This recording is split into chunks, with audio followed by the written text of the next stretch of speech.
think most Americans understand that our country today faces a series of unprecedented crises.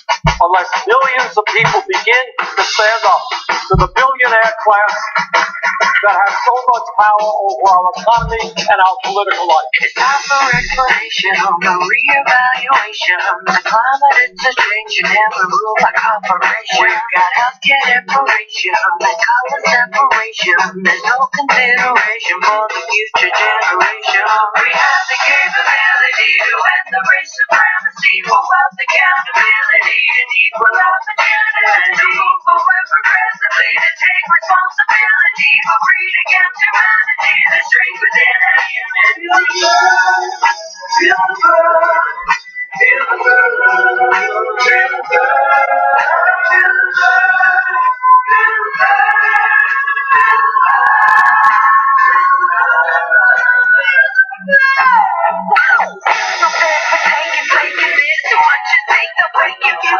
we make it, change it, anytime we rearrange it. Time is ticking, deglobalized, this illegitimate enterprise is economically amplified, and prize and lies are terrifying.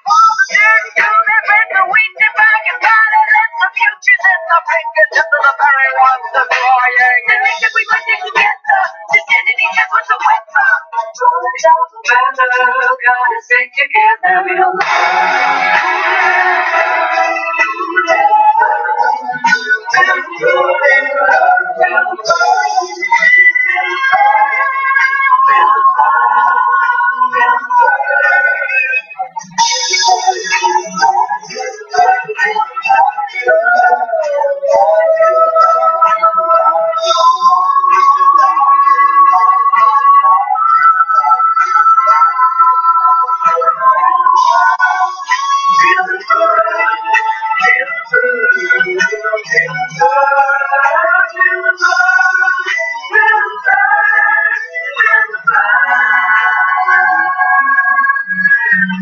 What this campaign is about is whether we can mobilize our people to take back our government from a handful of billionaires and create the vibrant democracy we know we can and should have. Thank you.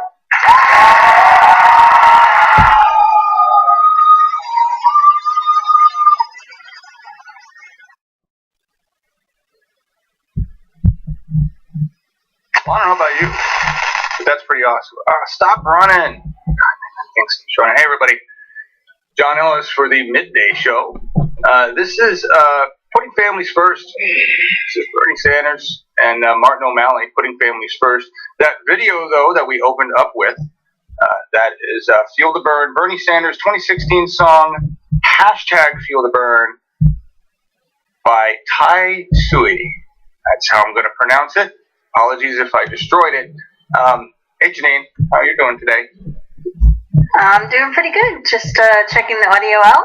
Looks good. I hope We've got so. a great crowd already in the chat room, so thanks for joining us. I see that. 73 of you. I see that over here today. It was over here earlier this morning. We're running on a basically a nothing crew. It's just me and Janine today. And so we really need your help in the audience. Thank you for joining us. Engage with us. We're gonna talk a little bit about what this is about, because I'm just gonna have to go read the website and tell you more about what it is. It's a forum on putting families first, put on by goodjobsforall.org. Bernie Sanders is involved. Hillary declined to be involved, my understanding. I am not surprised. There you go. Where are you? Where are you? Where'd you go? There you go. Nope, Hi, not that Janine. one. Oh, there I am. Hey, everyone. All right. Yeah, So, we've got Bernie and Martin O'Malley who are joining, and I think this is one of those forums that got set up because they couldn't actually do a debate, but also to help with this organization, which is great. Okay. And here, so this is the card that it tells you Bernie Sanders Putting Family First forum. But we put Bernie Sanders up top there. He didn't create this forum, but he's speaking, and so is Martin O'Malley. But whatever. And the reason I want to show you this is we're going to switch to slides. Give me 1 second, everybody. I'm going to put Janine on the screen. There you go. Oh, no. What are we doing? Oh, you getting slides ready? Yeah, I'm gonna get the first slide ready to show them the difference between when I make a card in a hurry and when we have a volunteer able to do it. Yeah, we've got a lot of great, talented volunteers. This card today was made by. All right, I'm going to make it intent. Steph Vanstenhout, There you go. out of Belgium, and Steph is great. We've got Daniel Hornbeck and others that have been making some great stuff for us as well. So just want to thank them for doing that. Exactly. But you got your version there, John. So this is Steph's. Just one more time, and then here's what I put together earlier today, which isn't even correct, by the way. We had so many events happening. Bernie just keeps stacking events. That this is not a feed provided by C-SPAN at all. This is actually coming through live stream from Good Jobs for All live stream account, and it's a good thing that Steph was on top of it and Janine was on top of it because I didn't have it right. That's what happens when the executive producer tries to crank out a card in a hurry instead of relying on a volunteer. So the reason I want to show you this is, first of all, because we've got beautiful, beautiful work being done by our volunteers, all sorts of work, research work, production work. It's amazing. It's amazing. If we weren't fighting corporate media, they'd be making a movie about this. And I don't mean that in any kind of egotistical way. I mean that to honor the volunteers that have done an incredible job. Half the stuff they're doing when we started, I was like, look, I don't know how I do that. And they just started doing it. Right? And so, big thank you to all of them. And if you want to volunteer, info@bernie2016.tv. We can always use volunteers. I do want to say, we need to say this now. Please, anybody who is seeing the, and here, I'll just get on this so I have my big old scary bug-eye face there. All right. Anybody that is thinking about this or pushing out this meme that we see saying, if you're getting emails from the Hillary campaign, please forward them to info@berniesanders.com. That is not true. That may have been true at one point a long, long, long time ago, but we actually got an email from the grassroots saying, stop, please. We do not want these emails. They're well aware that they exist. Hearing has started. What do you mean? It's going? Some people in the chat room are saying that it's getting ready to start. So if we want to, okay, let's. All right. Just check it out and make sure we're not missing anything. Cool. All right. So look at the beautiful card by Steph. Give me 1 second, guys, and we'll cut over to that. But yeah, what John was saying is don't send that email. They're not looking for anybody to send an email to that email address. They're well aware of what's going on, and the investigation is continuing. So, and all right, I got spinning wheel. Okay. I'm waiting for it to go from not spinning wheel. We'll see here. Okay, not spinning wheel. Not spinning wheel. Okay, great. I can see it. There we go. So that's sure. Oh yeah, you can see it. I got it. Put it in frame. Get that framed up. This. All right, now. We've got a great crowd. A lot of people we've seen. We've got our very own volunteer, Erg, is in the chat room. So say hi to Erg, everybody. Where's audio? And actually, Steph is in the chat room too. Awesome. So hi to Steph. All right, so here you go, guys. This is what we're looking at here. It's not the best crop, is it? That's better. So, they're just starting. Give me an idea of audio level on the house, Janine, and somebody over there with your V in the background there. Hear the audio.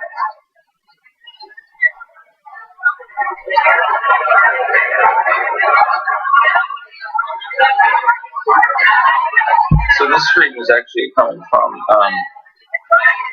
goodjobsforeveryone.com live stream feed.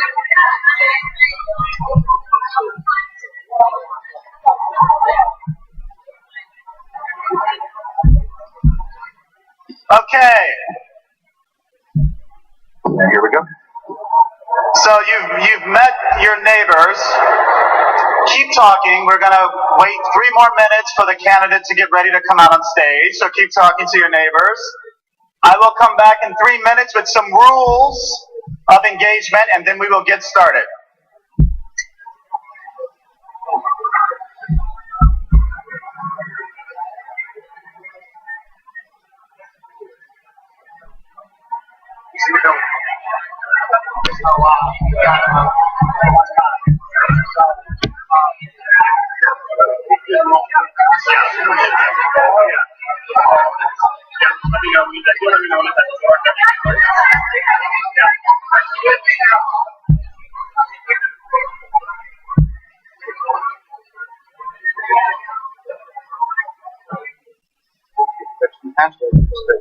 Families first. First,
Okay. So a couple of rules, and before that, a few people wanted to know who I am and why I get to moderate this event. So I'm Dorian Warren. I'm a fellow at the Roosevelt Institute and chair of the board of the Center for Community Change. And some of you, if you watch MSNBC, might know me from television.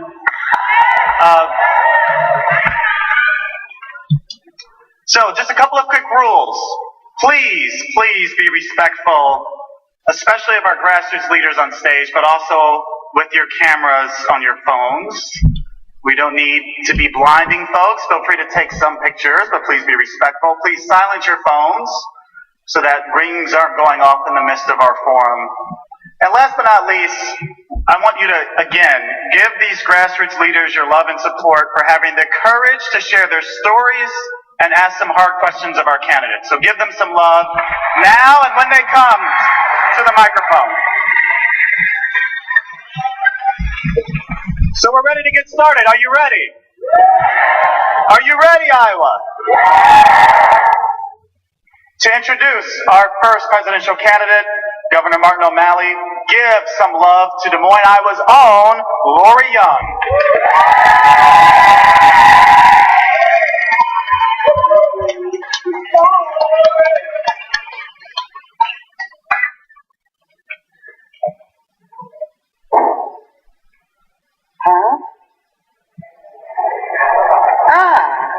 Let's see if I know any good jokes. I know some jokes, but they're not appropriate for church.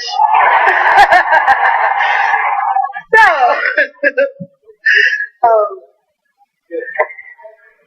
can I start? All right. Good afternoon. Hi, Terry. Good. This is live, Terry, on the internet. Okay. Good afternoon, everyone. Again, my name is Lori Young, and I'm with Iowa DEI Action Fund. Let me welcome you again to my hometown and the capital city, Des Moines, Iowa. It's very good to have you here. Look around this space. Look at all the wonderful diversity in the room. We truly are a tapestry of America. As you can see, I am black and I am female. And in America, those two factors alone have influenced my socioeconomic status and my human experience, sometimes negatively, oftentimes beyond my control. Black Lives Matter. I'm also a single mother who raised two young black men who today have beaten the odds because one, they are still alive at age 30 and 24. Thank God. They are fully employed and they have never been incarcerated.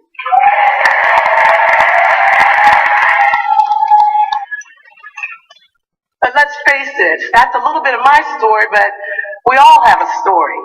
And today you're going to hear some amazing stories from wonderful everyday people who've overcome great challenges despite our government. You're going to hear stories of survival and self-determination, tragedy and triumph, pain but perseverance. We're here today because we know that our issues are interconnected. And these are the real issues that impact our daily lives in our communities. Martin Luther King Jr. once said, "We are all caught in an inescapable network of mutuality. Whatever affects one directly affects all indirectly. I can never be all that I ought to be until you are all that you ought to be. We need a government that puts the people and the planet first.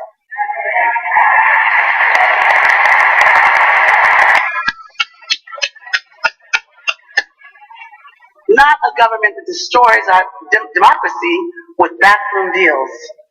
So what must we do? We must work to dismantle the private prison industry, which profits billions off the backs of millions of black and brown bodies.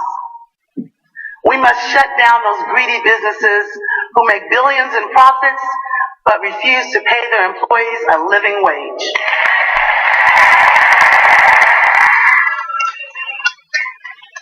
We must divest fossil fuel and large corporate agricultural industries who exploit and pollute our land and water for profit. Our families can't survive on a dead planet. So that's the fight that we're in, and together we can do this. And I need you, and you need me. Today we're glad to have with us Governor Martin O'Malley, who is seeking the Democratic nomination for President of these United States.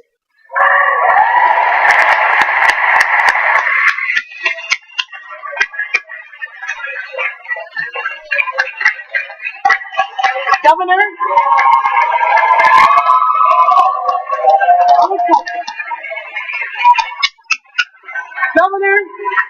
today you will hear our issues. Governor, today you will learn and appreciate our stories. And most importantly, you'll respond to our questions. And you have about 1 hour to do so.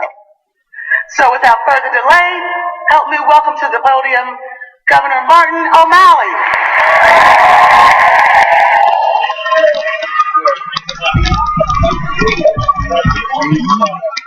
Thank you. Thanks very, very much. Hey, thank you. Thank you. Back at you. I want to thank CCI Action and all of you for coming out here today. It sounds like there's a lot of energy in this room, yes? Well, good. It's my great honor to be here with all of you and to talk about the story that we share together, the story of us, the story of all of us together. My name is Martin O'Malley. I come from Maryland. I'm the former mayor of Baltimore, the former governor of Maryland. Baltimore in the house? Yeah? All right, man. And in the opening remarks are what, like 5 to 7 minutes, just sort of framing things? 4. Okay, perfect. So now we only have 3 more minutes to go. Look, I think the genius of our nation is that in every generation we take actions to include more of our people more fully in the economic, the social, and the political life of our nation. That's what makes this the land of opportunity. That's what allows us to be able to give our children a future that's more secure and more prosperous. My background, unlike my other 2 fine colleagues who are running for your party's nomination, is not that of a senator or as a cabinet member, but as an executive primarily. And I have been at the forefront of some of the toughest issues of facing justice and injustice and race in America. I was mayor of Baltimore. I ran in 1999, not because our city was doing well, but because we had allowed ourselves to become the most violent and addicted city in America. And we were burying over 340 young black men every year, and Black Lives Matter.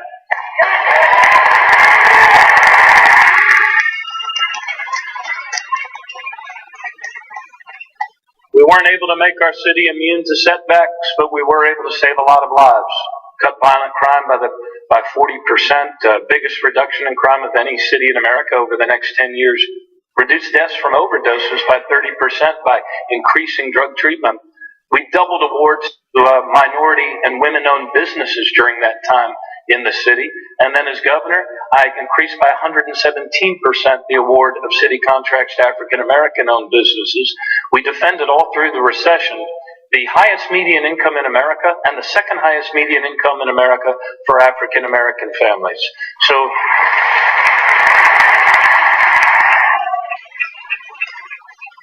and unlike Governor Branstad, rather than cutting public education, we increased it by 37%.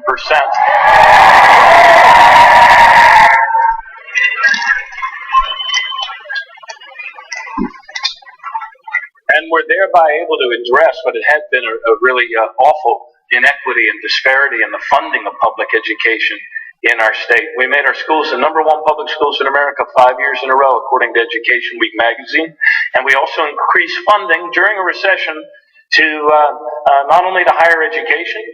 We went 5 years in a row, or rather 4 years in a row, without a penny's increase to college tuition, and we increased funding for our HBCUs by some 37% as well in those years.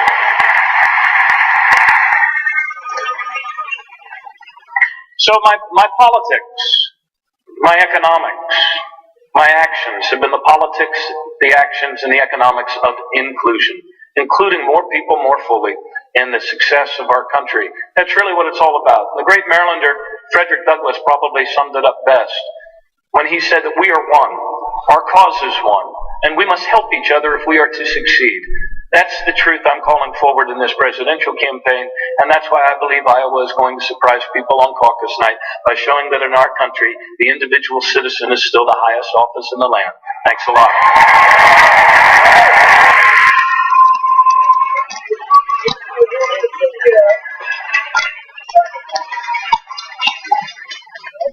Thanks very much. Thank you, Governor. We're going to begin our interactive portion of the forum today. And first, you'll hear a question from Terrell Williams from Baltimore, your home city.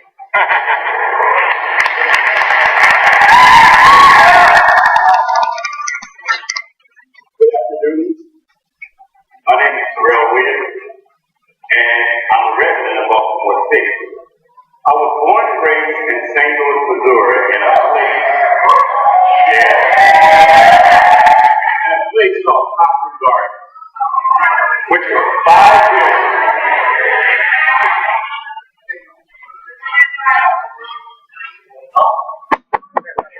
There we go. I'll start again. We want to hear that voice, Terrell. Good afternoon.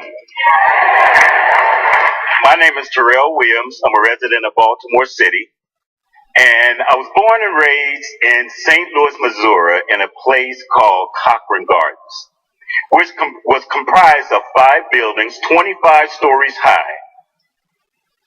And the elevator in my building never worked. It was so scary going through those stairwells, trying to get to the 20th floor. I saw so many things in those stairwells. I saw people rolling dice. I saw fights. I saw bullying.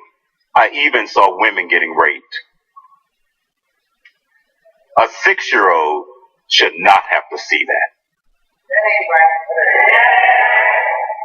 Sometimes I would run 3 blocks down, and there was this beautiful 4-story building. Beautiful flowers, nice shiny windows, and an elevator that worked. I'd stand out there and just watch people go in and come out. None of them looked like me. The school I attended looked much like the building that I lived in. It looked like a prison. It had windows we could not see in or out of. The books were old. There was no lined paper. And from pre-K through high school, I did not experience one science lab. I said to myself, when I have kids, they will not be raised in a place where I was raised. They deserve more.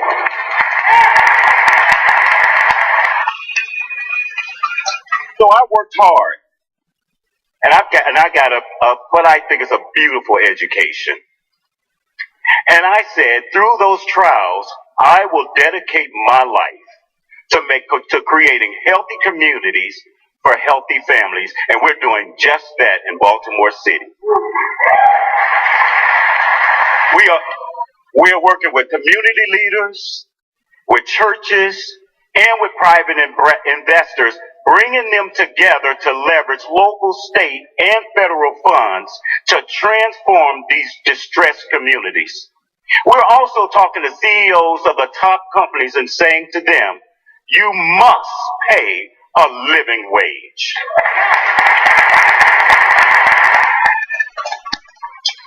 We also started this organization I call a movement called Turnaround Tuesday, where our returning citizens come every Tuesday and we help them with every single thing we can to make sure that they get not only a second chance, but a third chance and a fourth chance, because we don't throw away people.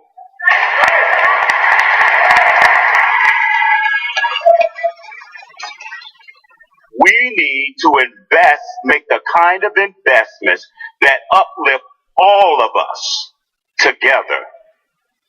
Governor O'Malley, will you, I want to make sure I get this correct, what would you do nationally to invest in black and brown communities that have been historically discriminated against, and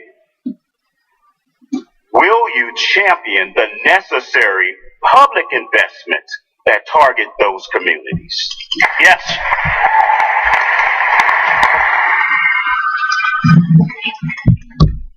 I believe I'm the only candidate seeking either party's nomination to put forward a new agenda for America's cities. It has not been since Jimmy Carter that we had a new agenda for America's cities. As I see it, and from my experience as mayor and my experience as governor, there are three areas where the federal government can be hugely helpful in bringing opportunity and a higher standard of living to places in the centers of our metro economies that have been so far left behind by the recovery. What are those three? Number one, investments in mobility and transportation options. One of the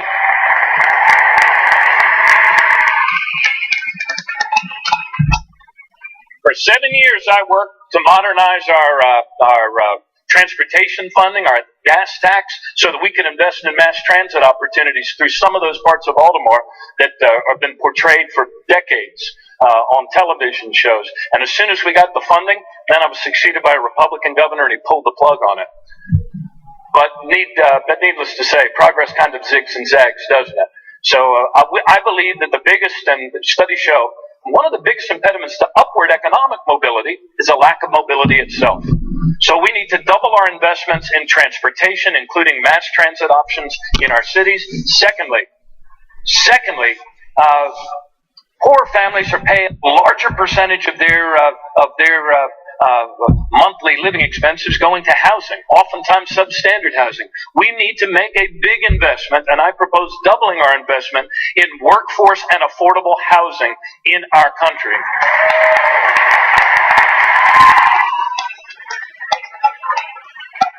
And related to those two, and consistent with being the only candidate to put forward a plan to move us to 100% clean electric grid by 2050,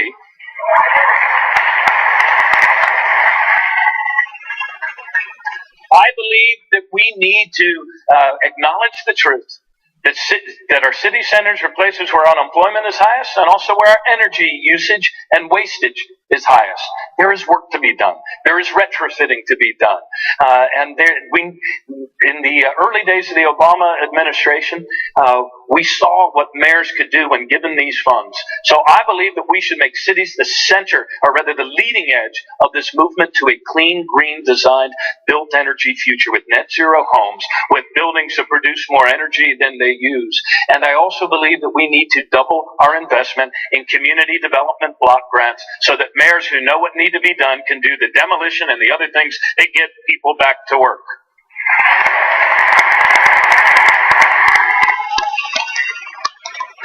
Thank you, Governor. Next up, we're going to hear from Rod Adams from Minneapolis.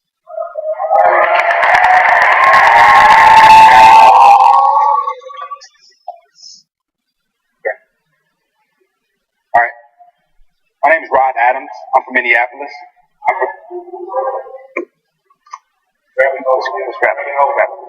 Just grab it.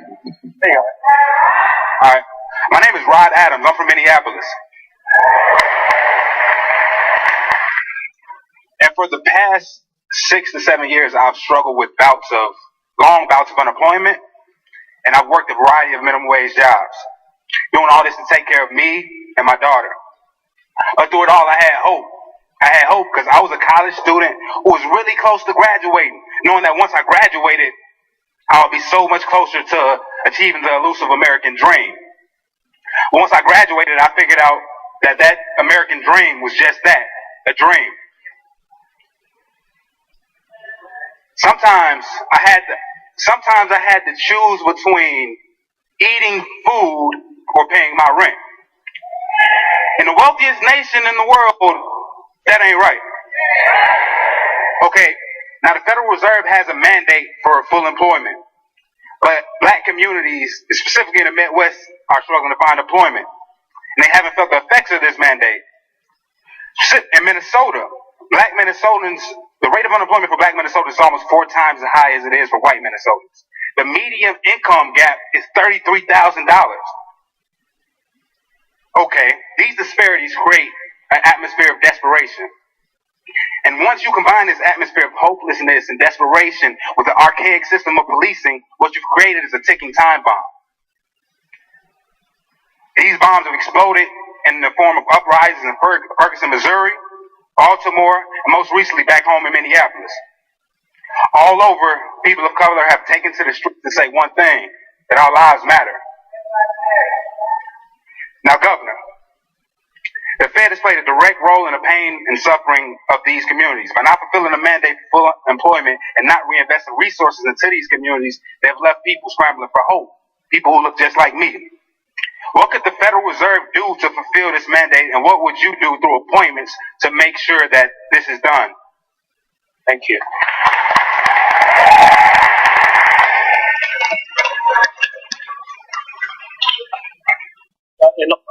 In all of the appointments that I would make, and in my history of being a mayor who had to assemble a cabinet and make appointments, and a governor who assembled a cabinet, you will see a long, consistent track record of appointing people who not only reflect the great strength of the diversity of our city, our state, our country, but also people who understand that we're all in this together, that share a basic belief that we all do better, in Paul Wellstone's words, when we're all doing better.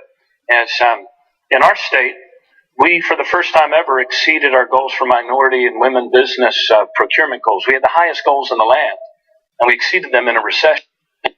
Those goals. I mentioned before that we had the second highest median income for African American families. We passed the living wage. We raised the minimum wage. We made it easier for people to bargain collectively and for better wages. I was reading on the way here, and I know you asked about the Federal Reserves. To the Federal Reserve, I would appoint people who understand that our economy is not money. It's people. It's all of our people.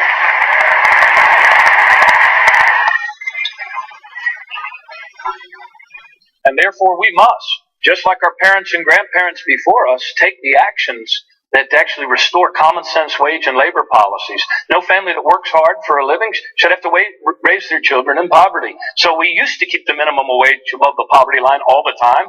I believe that we got away from that in the 1980s with trickle-down economics. It's time to raise the minimum wage to $15 an hour, however we can, wherever we can.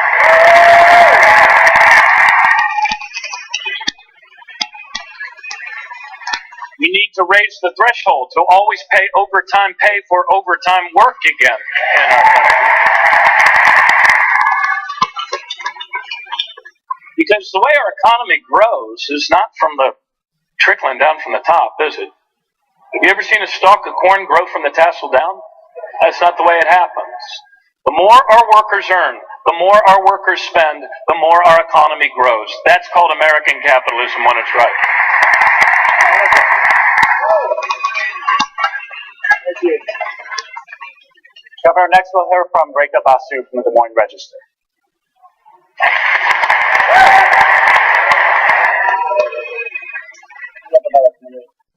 Hi, Governor O'Malley. Good to see you again. Thanks for being here to answer our questions today. I'm going to shift gears for a minute and talk about foreign policy and ask you about a foreign policy issue. And this one is on a topic, a human rights situation that all too often goes ignored in our priorities, especially when we talk about the Middle East. And that is the fate of Palestinians who are living under Israeli occupation.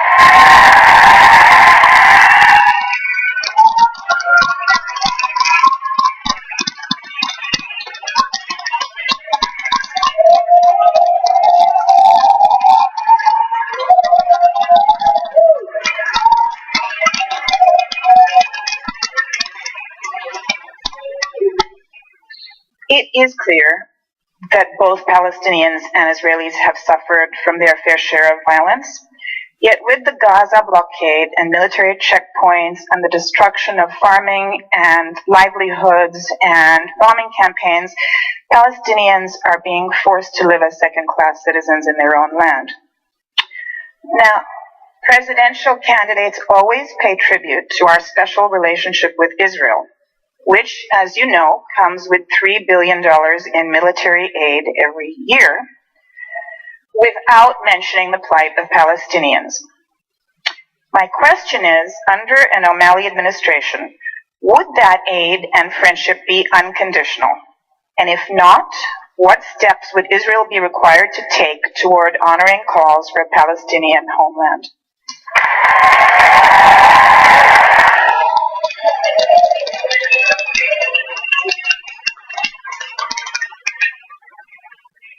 I have visited the Middle East many times, and on a more recent visit, I visited not only and sat down with Mr. Netanyahu, but I also sat down with Mr. Fayyad in the Palestinian Authority. I am the only presidential candidate of either party to take the time to travel to Michigan about a couple months ago to address the American Arab Institute, and I was the first presidential candidate after Donald Trump's rather fascist remarks about American Muslims.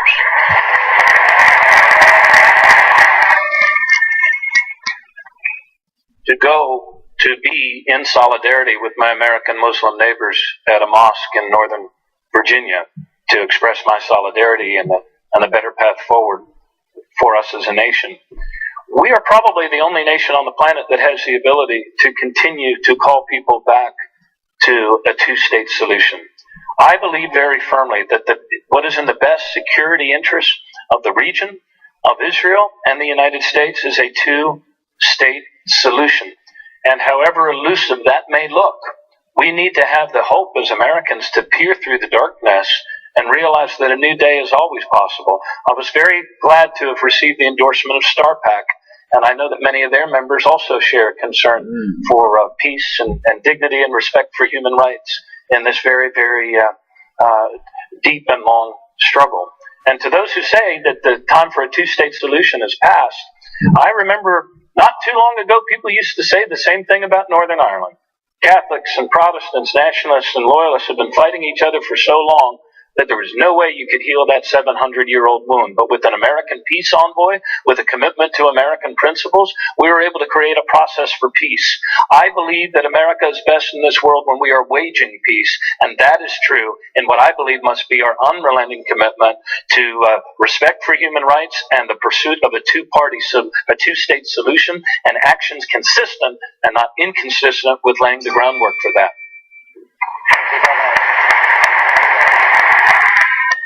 And if you wouldn't mind just clarifying about the foreign aid piece of the question. Yeah, and your question, look, I believe that, America's role in the world, and we are best when we exercise our powers consistently with our human values. And we need to call upon all of our allies in the world to respect those values. I mean, these are universal rights. And what we need, realizing how strong our relationship is with Israel, what a critical role we play. I do believe that we have the ability and the responsibility to bring people back to the table. I think your question is, will you cut off aid for Israel if? What I would say is this, is that the conditions conditions for American aid should always be a commitment to universal values, a freedom from fear, freedom from want, freedom from oppression, the dignity of every person. We have made some pretty grave mistakes ourselves in the Middle East, going into Iraq when we never ever should have gone into Iraq.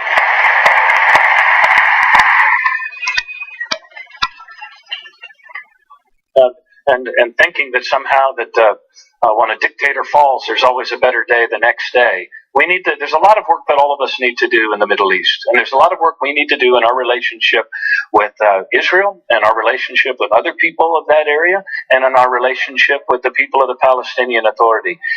When I met with Mr. Fayyad, I was struck by just how very much like most American mayors he was, and the respect that he just wanted to provide a better quality of life for his people.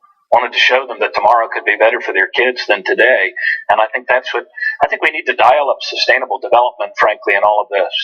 I think that we should not wait until there's a global solution to an ancient problem before we lift up the lives of young people and poor people in the Palestinian Authority. That's what I believe.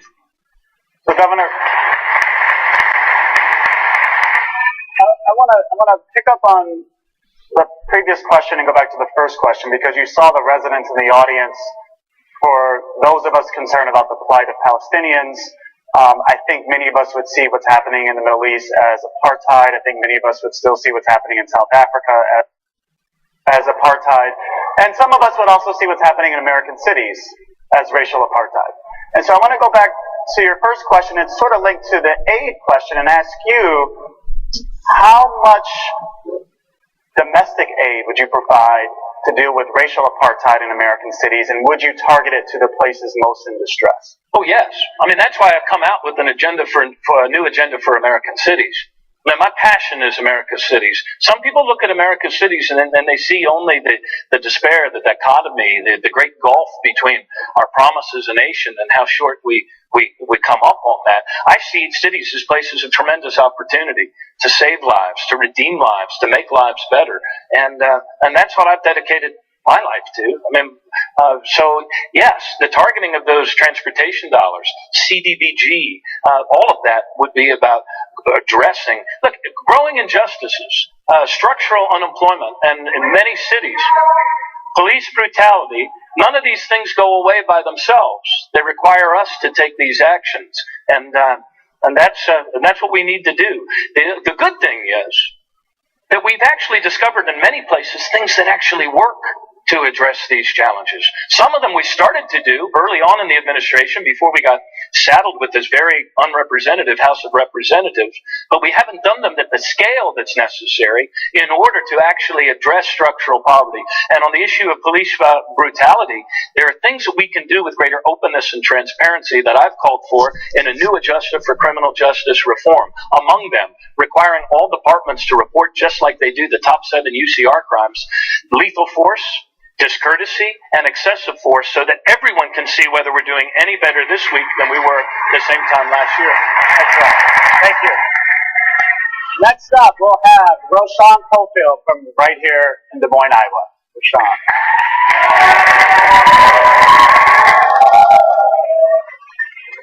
I greet you all in God's joy. My name is Rashawn Cofield, and I'm a single parent of 4, and particularly a sole caregiver and provider for a special needs joy named Deshawn. Since arriving in Des Moines some 6 years ago, I've been in constant pursuit of my education.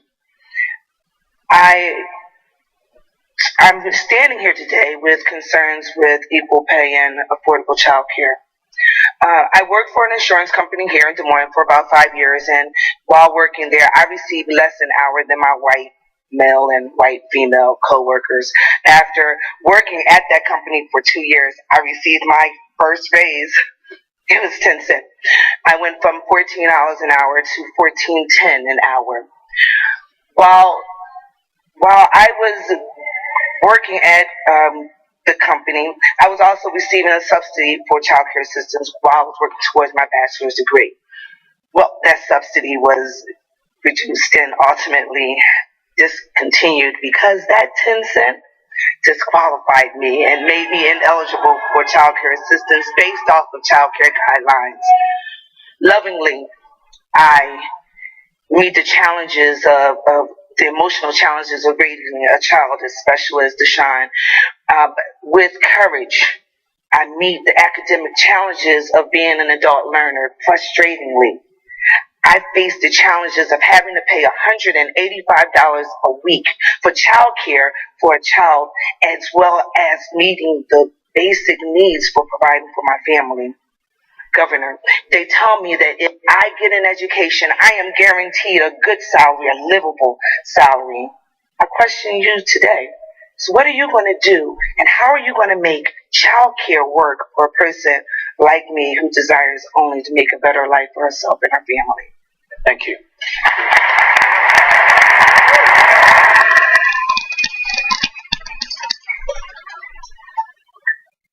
I believe that we need to be a lot more adept when it comes to raising thresholds of recognition of the fact that our economy is changing all the time, especially when it comes to things like basic, TANF support and child care. I work to increase child care investments in child care and protect them from cuts when I was governor, and as mayor, I certainly saw the impacts when another governor cut those things.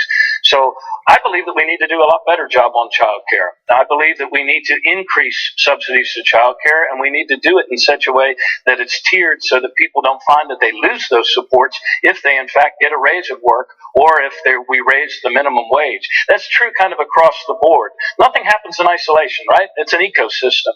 And sometimes too often in our government we have two speeds, on and off. And we're not adaptable enough and flexible enough to make sure that these supports are actually there to help people get on their feet, not a trapdoor to pull out from under. You touched a little bit on higher education. A lot of our people now have the worst of both worlds. They have a lot of debt, and they weren't able to hang in there because of starting a family or work changes in order to get the degree. And so they're paying a huge amount of debt, and they've struggled even to get back. We need to change and be much more flexible in higher education. The goal should not be the growth of the institutions. It should be in degree completion. We need to create more pathways for returning students to complete their coursework.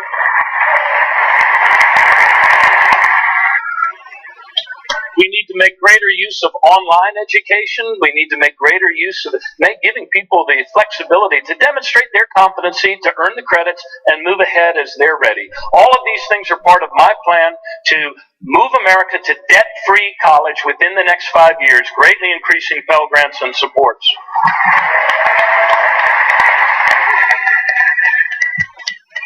Governor, next we're going to hear from Barb Kalbach from Dexter, Iowa. Give Barb some love. Hello, Governor. Often we hear from Washington that free trade must be a priority between the U.S. and her trading partners. It was free trade that brought us NAFTA in the 1990s, followed by CAFTA, and that's when my community began to change. My family and family farmers in our communities had in the past diversified operations, raising a variety of livestock and row crops, and we had bustling rural communities. With NAFTA and CAFTA, we began to see the consolidation of the farming industry. Corporate concentration continues to increase today. Diversified family farms face a system of monoculture as we watch the monopolizing of our seed, fertilizer, and herbicides, and even farmer-owned cooperatives. Livestock is largely raised in factory farms. We have over 9,000 of those in the state of Iowa today, and new ones built consistently. We are watching the slow death of our small towns.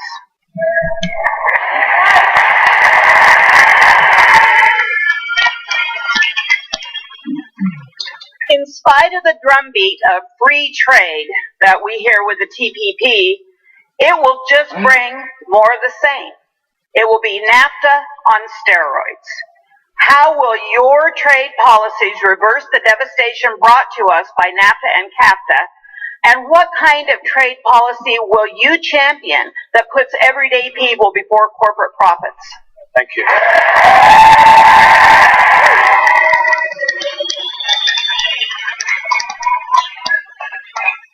Barbara, this is one of the great questions of our times. Woodrow Wilson used to say that economic freedom also means freedom from monopolies. We have moved to a point we haven't seen since the Gilded Age, with the concentration of wealth and power and the consolidation of corporate power. You see it in the banking industry with Wall Street and 6 big banks controlling all of the 65% of assets there. And you see it in the resistance of some politicians to reinstituting Glass-Steagall. I'm in favor of a modern-day Glass-Steagall, and I'll tell you what else I'm in favor of.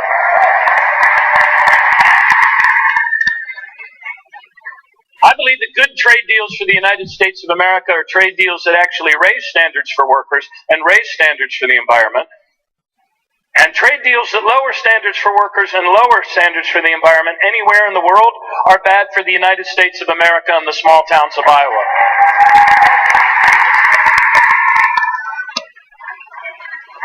So I am opposed to the Trans-Pacific Partnership.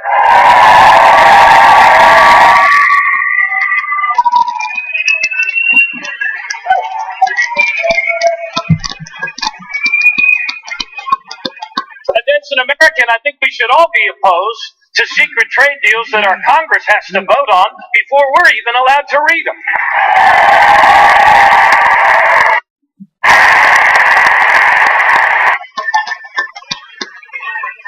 3 weeks ago here in Iowa, I put forward 15 goals to restore the truth of the American dream that we share. Our economic system, I look at as an ecosystem. And nature knows that ecosystems achieve stability through diversity. Ideologues and fundamentalists believe the opposite. So one of the 15 strategic goals I've set for our country and the O'Malley administration, with your support, is to restore the guidance of fair competition to our antitrust enforcement laws. We've been looking the other way at these multinational consolidations, at the wiping out of family farms, at the concentration of corporate power, and we need to stop. Freedom, economic freedom, also means freedom from monopoly, and I intend to push back on these concentrations of power, whether it's in trade deals, whether it's here in the United States, or these awful inversions that they should call evasions that need to be outlawed.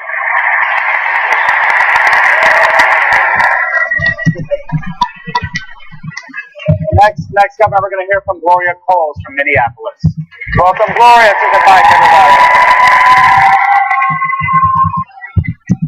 Good afternoon, everyone. My name is Gloria, and I'm from Minneapolis, Minnesota. I am a mother, grandmother, educator, organizer, and a family caregiver.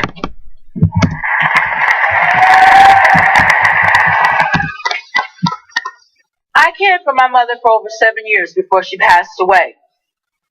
Sometimes I neglected my own needs to focus on hers. During this time, I left my job to take care of her. And as a result, I lost my home to foreclosure. But if I had to do it again, I would.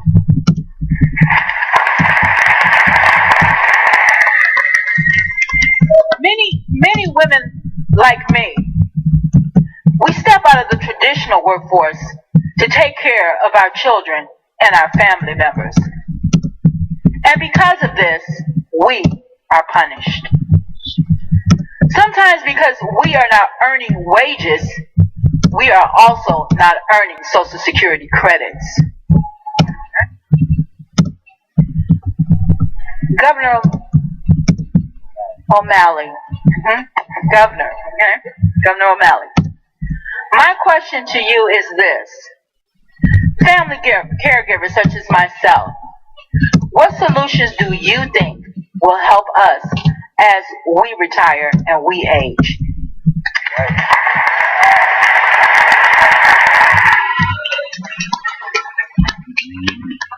Unlike the Republican candidates for President of the United States who want to privatize or cut Social Security, I believe that we need to expand Social Security and give proper credit to family caregiving.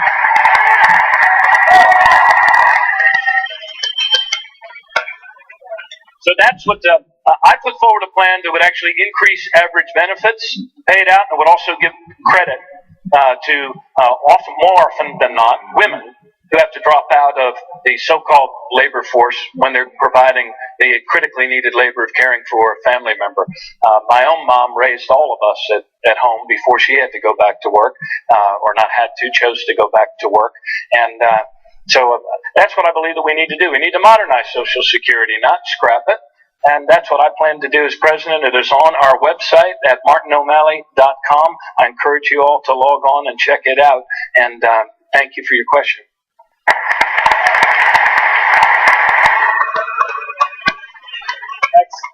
Next, Governor, we're going to hear from Gretchen Mowney from Missouri.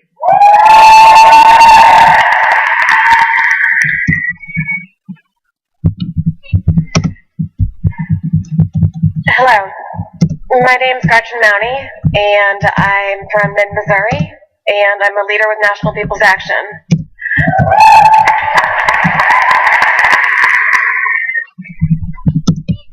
When I was a senior in college, I suddenly lost pretty much all my eyesight due to a rare genetic condition. At that time, I was unable to continue with school or work, and so I went on a number of government programs, including Medicaid and Medicare. Those programs allowed me to continue to get medication I needed and to see doctors while I learned to deal with my blindness. Since then, as an advocate and an organizer, I have met countless individuals in my state who don't have the health care they need, who can't afford, don't make enough to get health care through the Affordable Care Act, and who can't even get Medicaid because my state hasn't expanded it yet. Many of these people are suffering dearly, and 700 of them die every year. In states that have expanded Medicaid, like Iowa, they're planning to privatize it. And we know that's not what the people need. Healthcare is a human right.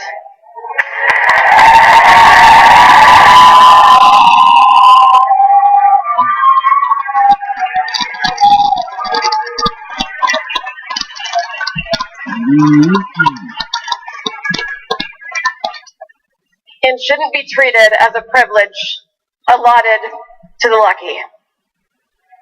Governor O'Malley, while healthcare is something that is needed for almost all aspects of life, from working at a job to caring for one's family, far too few people in our country have access to it. What are you going to do to fix this?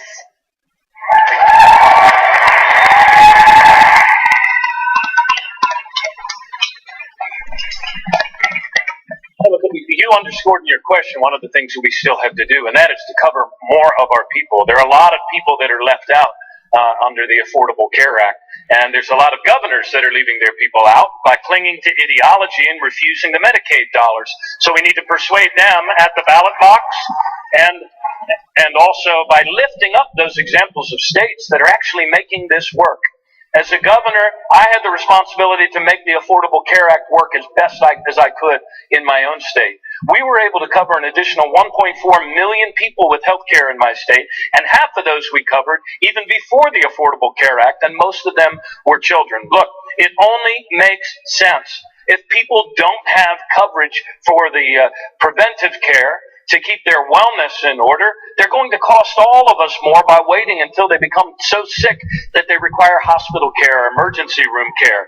In our own state, thanks to the Affordable Care Act, we have moved all 46 of our acute care hospitals out of fee-for-service in an all-payer system where rates are set and we have the big data to back it up, and instead now we pay the hospitals global payments for our Medicaid and Medicare patients, and last year we drove down avoidable hospital room admissions by 11.5%, saved Medicaid $110 million. It's about access, yes, but it's also about reducing the needless institutional costs that make healthcare unaffordable so high in the United States. We're number one in that. There's another thing that we need to do, and it is this.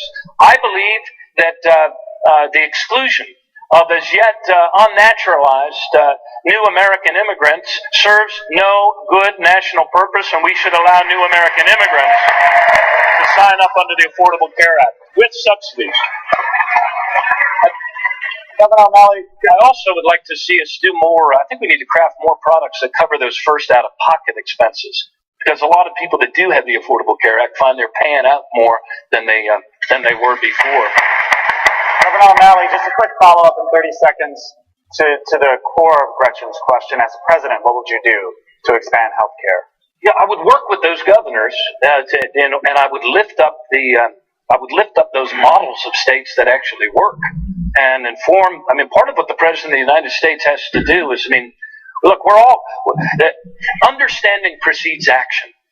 And part of this is we have to make sure we lift up the best practices that are working in states, contrast how much better those states are doing on outcomes, on wellness, on their economy, compared to states that are turning away the Medicaid dollars, that are disadvantaging their citizens. And that's the great power that our office of President of the United States has. Let's lift up what's working, and let's also contrast it to the things that aren't. We don't have room for ideology in this world anymore. We need to do the things that work, that cover more people, and we need to lift those up, support governors that are doing those things, and cajole, persuade, and especially inform the voting public in those states where governors are holding their citizens at a disadvantage. Thank you. Next, we will hear from Montega Simmons from St. Louis.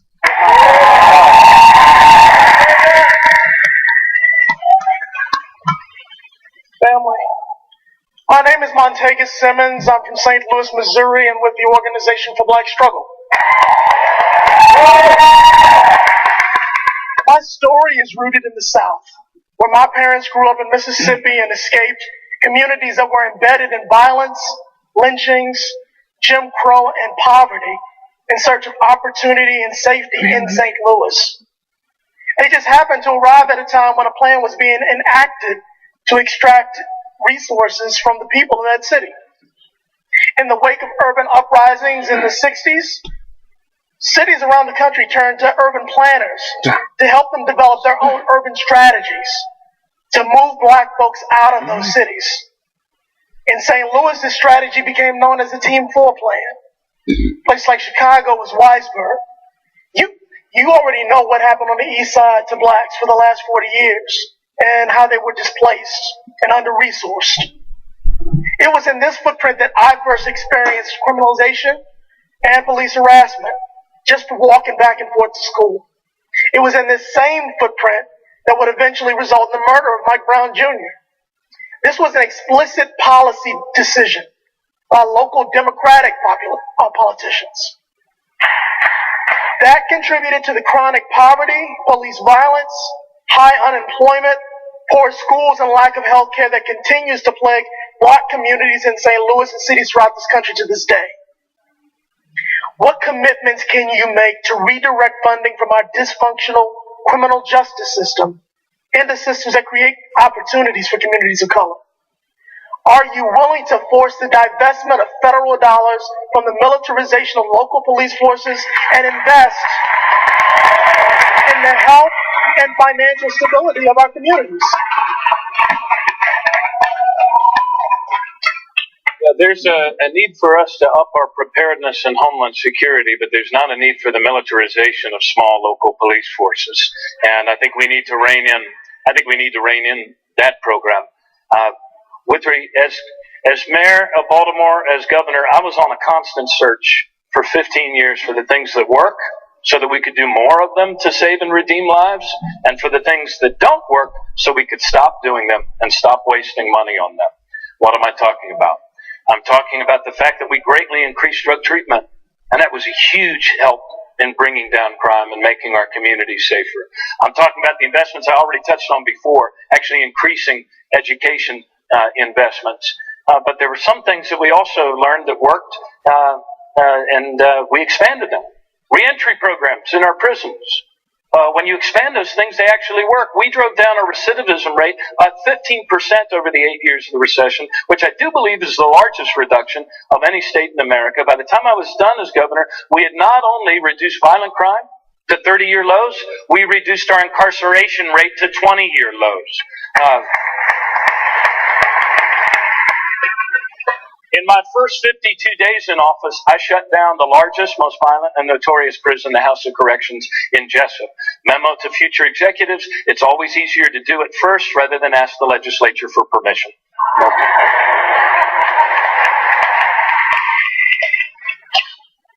I also learned in policing the police. When I ran for mayor of Baltimore, and still to today, Baltimore's a majority African-American city, I was running as a minority mayor, and our issue was, how are we going to improve public safety and police responsiveness? Because in our city, the story was in every neighborhood, if you called from a wealthier neighborhood, black or white, the police always came and they always got out of their car.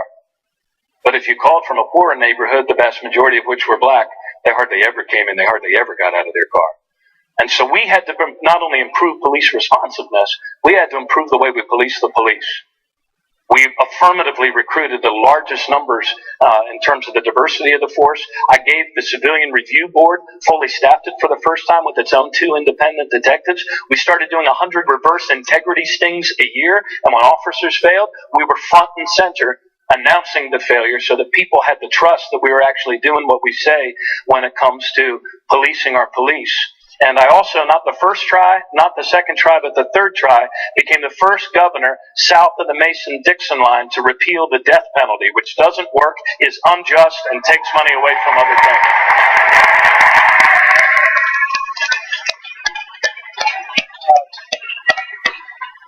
Governor O'Malley, I want to follow up on the question about the criminal justice system to talk about the broken immigration system. And you just mentioned executive action. What we do know is this administration, through executive action, has deported more immigrants than any other administration in modern times, including over the last several weeks during the holiday season. How will you fix our broken immigration system and to keep it 100, as they say? Distinguish your plan to fix our broken immigration system from our 2 other Democratic candidates for president. Gotcha. Jorge Ramos has said that I have put forward the most comprehensive and progressive immigration reform plan of any of the candidates running for president. I truly believe that these mindless deportation policies, I said earlier that sometimes in government, I've learned this as an executive, as a modern leader, taking over some pretty moribund organizations and making them perform at higher levels, creating feedback loops so we know what's going on. I don't believe those feedback loops exist where ICE is concerned. And I believe that we need to stop these mindless deportation policies that are ripping families apart for absolutely no national good. I also believe that we need to shut down these shameful for-profit prisons that are proliferating all over our country.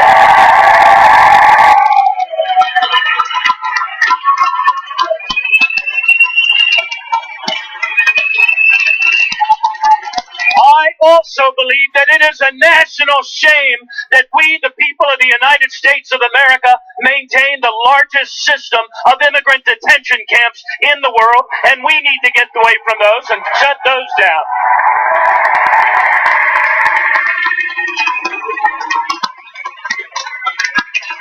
I also believe that it is inconsistent with our principles as a free people, as a nation of nations and as a nation of immigrants, that we would ever shut our doors on refugee families, whether they're fleeing genocide in Syria or death gangs in Central America.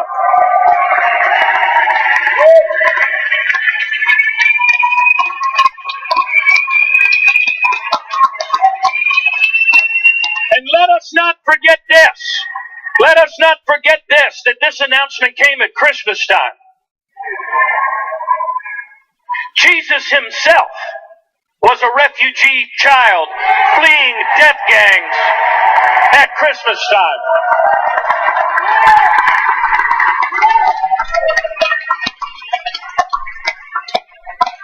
I was the first candidate, and let us hope not the last, to call upon the Secretary of Homeland Security to reverse these cruel and inhumane policies and use his statutory power to extend temporary protective status to those Central American refugee kids who have come here.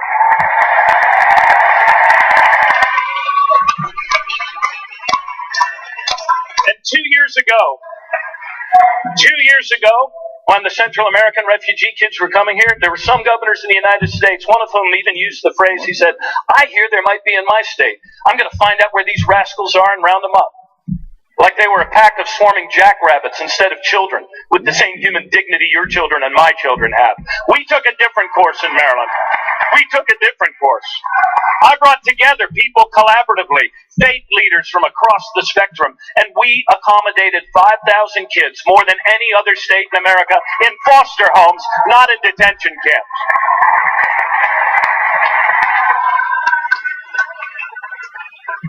So in conclusion, what distinguishes me from the other candidates in this race? I've been consistent.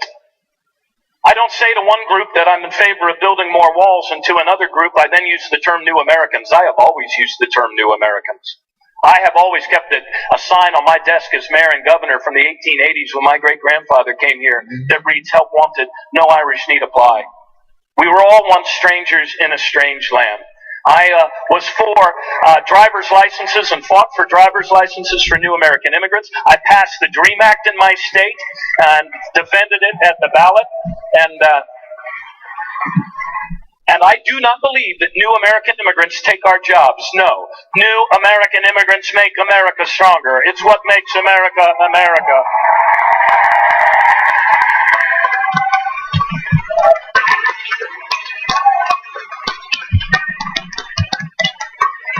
And so in conclusion, let me say, to that immigrant-bashing, carnival barker Donald Trump, that our enduring symbol of the United States, it's not the barbed wire fence, it is the Statue of Liberty.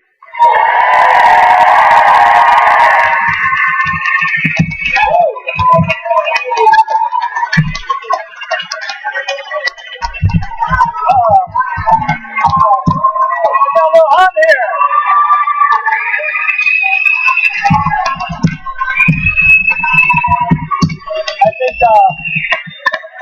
Governor, I think you're warmed up. I think the crowd is warmed up, and it's a shame because we only have one last question for you.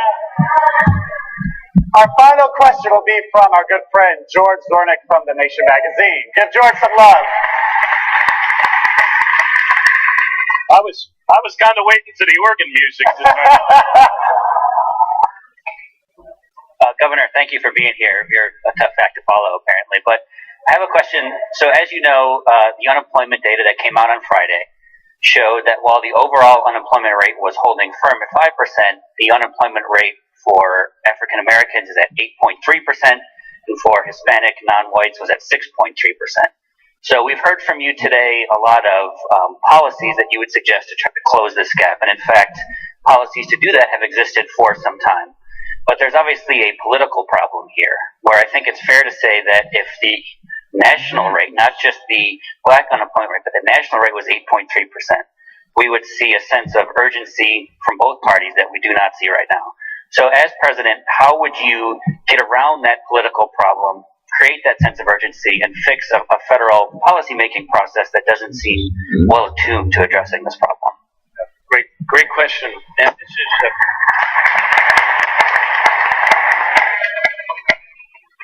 everywhere I go across our country and across Iowa, and I've now visited some 65 counties, engaging with my neighbors, and I talk about the future of the story that we share.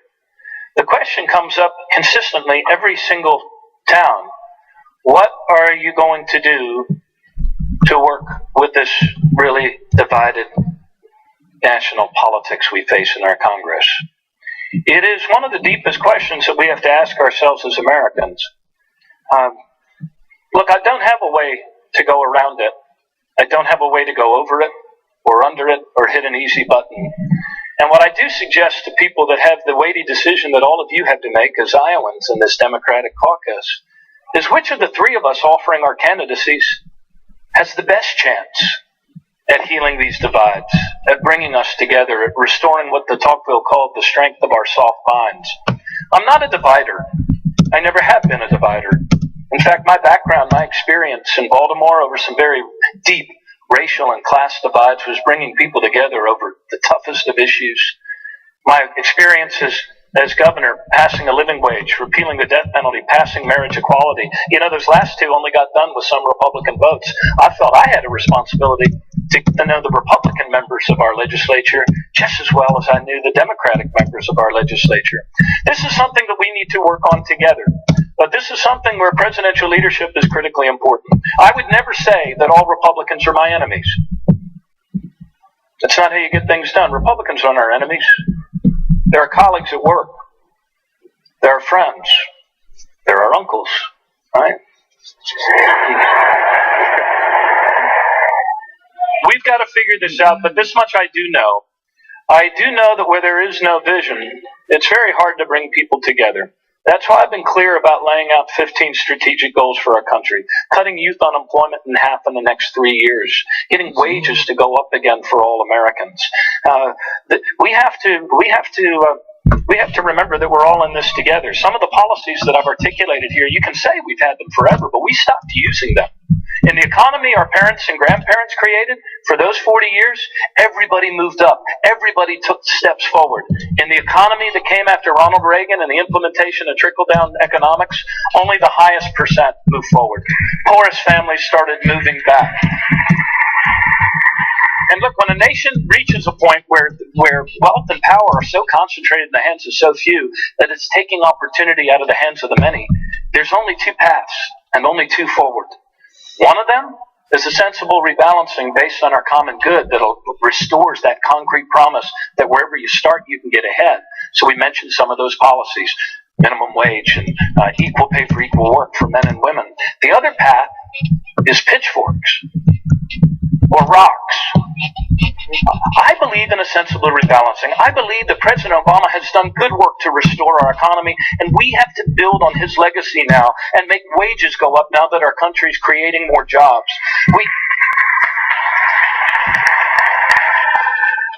And I also believe that there is nothing so divided in our national politics that it cannot be solved with new leadership and with the love that we have for one another. We are a great people. We've been through divided times before. Expectations become behavior. You and I must expect that our country will become better and make herself better, because no people ever gave their children a better future by making their country weaker. That's why I'm running for president. I believe I'm the only person in either party that can heal these wounds and move us forward in these times. And I need your help on caucus night. Thanks very, very much. Thank you, Governor O'Malley. Join me in thanking Governor Martin O'Malley.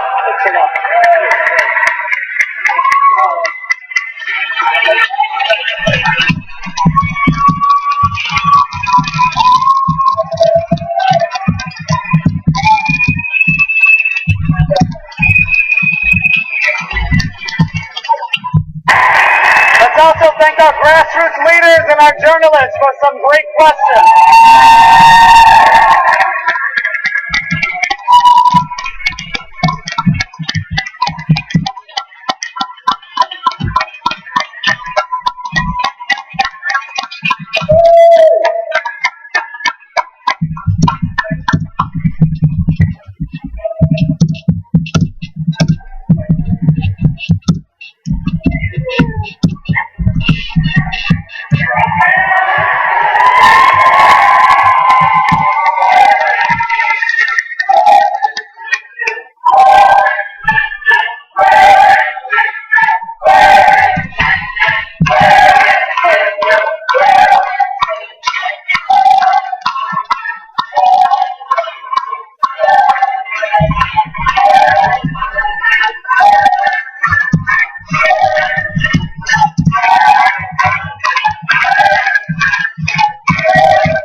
Okay.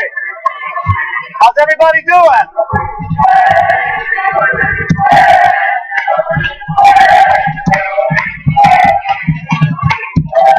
So that is a great question, but we got to hear from Senator Sanders.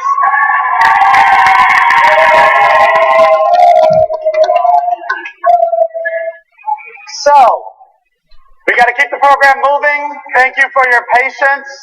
I'm bringing up a very, very special person to introduce Senator Bernie Sanders. This young woman is the youngest grassroots leader we have with us today. Her name is Alexa. She's 16. She's from Des Moines, Iowa, and she's going to introduce the next presidential candidate we're here from. Alexa, everybody!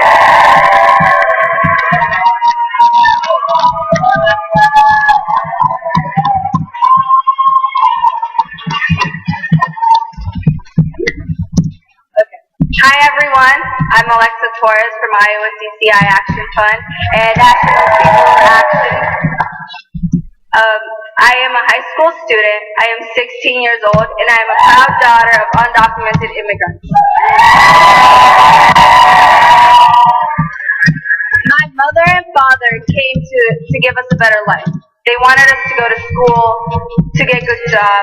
They wanted us to live without fear. My mother and father came to America because of a dream. Now I share their dream.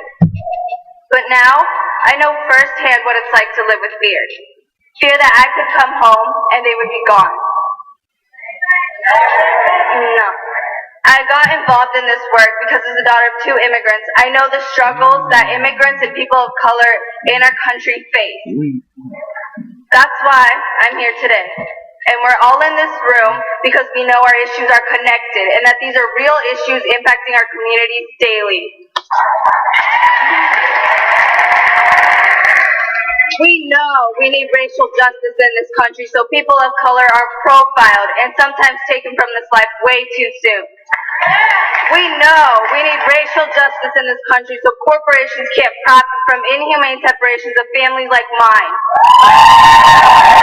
We know we need environmental, climate, and agricultural justice so we have a planet for future generations, not dependent on fossil fuels like the Keystone and Bakken pipelines. And so corporate agriculture no longer destroys our land and communities. We know we need to get big money out of politics so everyday people like you and me can run for office and champion policies that put people before corporate greed and their agenda. We need and are fighting for a government of, by, and for the people, and an economy that works for everyone, not just the wealthy few. That's why I'm excited to introduce Senator Sanders, who is seeking the Democratic nomination for president, to hear about the issues that matter most to our communities and to respond to our questions. Please welcome to the stage Senator Sanders.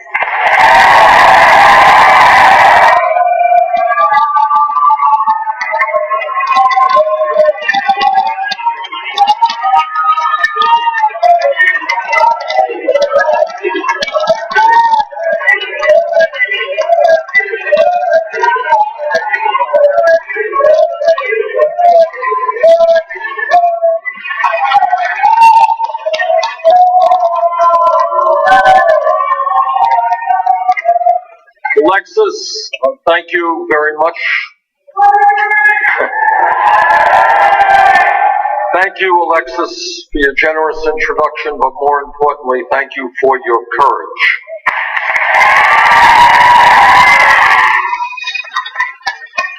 You know, when I talk about the need to create a political revolution in this country, and when I talk about the fact that this is not just an election to elect a president, but to build a grassroots movement which will demand that Congress represents the people of this country rather than a handful of billionaires.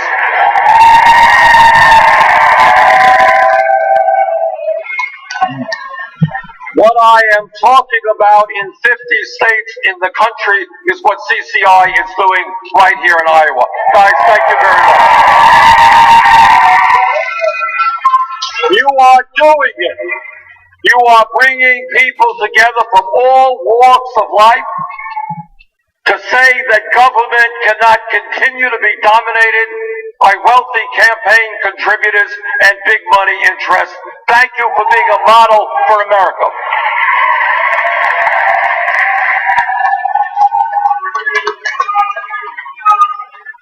What this campaign and our political revolution is about is saying that there is something profoundly wrong in this country.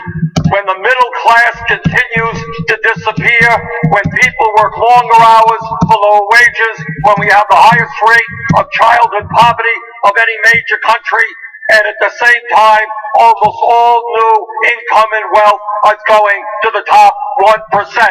That's wrong. Together, we're going to change that.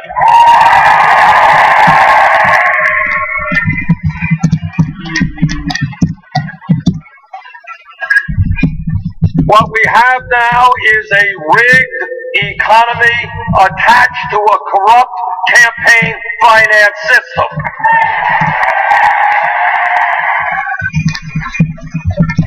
You know, when I began this campaign, people said, well, Bernie, you're a nice guy, you comb your hair really well, you're a GQ dresser, but despite all of those redeeming qualities, you can't win because you don't have a super PAC.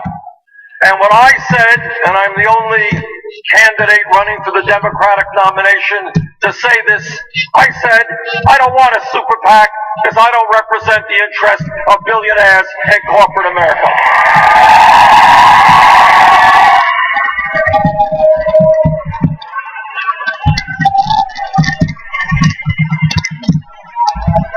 So what we did,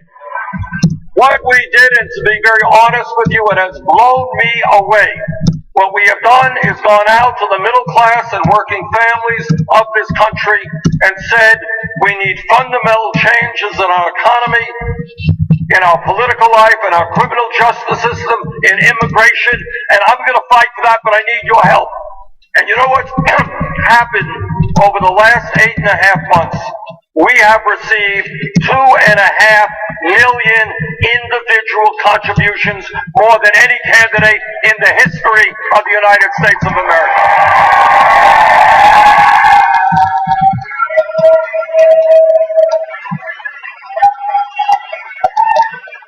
So we have already accomplished an important part of the political revolution, and we've shown the establishment that you can run a strong and, I believe, winning campaign without being dependent upon millionaires and billionaires. Working people can do it. What this campaign is about is ending the disgrace of the U.S. being the only major country not to provide health care to all people as a right. Thank you, nurses. What this campaign is about is saying we will end the disgrace of having more people in jail than any other country.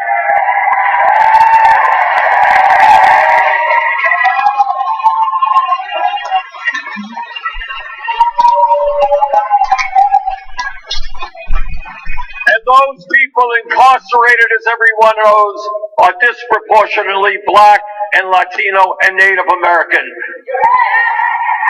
We are going to bring about real criminal justice reform for a broken criminal justice system.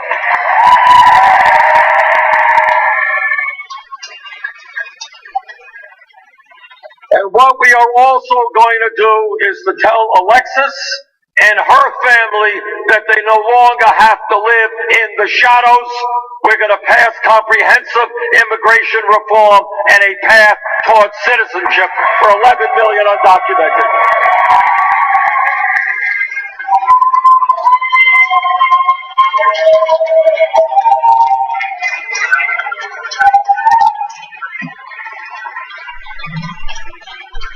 And what this campaign is about is to tell the billionaire class they cannot have it all.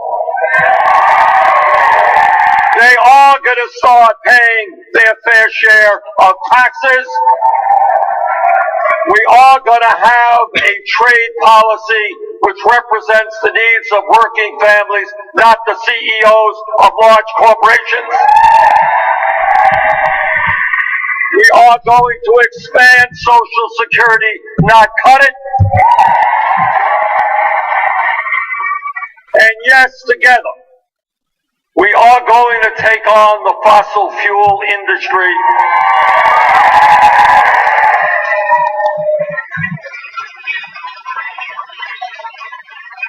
And we are going to transform our energy system away from fossil fuel, away from the Bakken pipeline, away from Keystone Pipeline, into energy efficiency and sustainable energy. Thank you very much.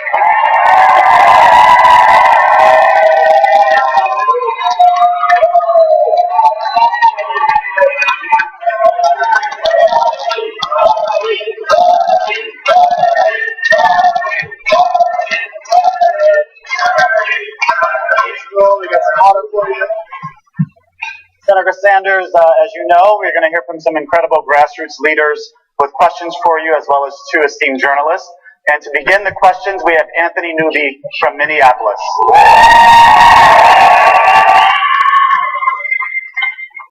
Hello, Senator Sanders. My name is Anthony Newby from Minneapolis, Minnesota, in a group called NOC. And we've got about 100 folks in the room today.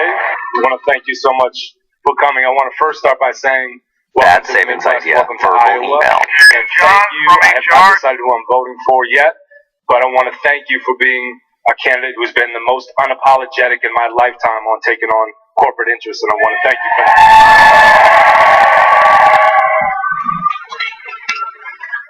We came to Iowa from Minnesota, again, along with about 100 other folks, 25 leaders from Black-led organizations from throughout the Midwest.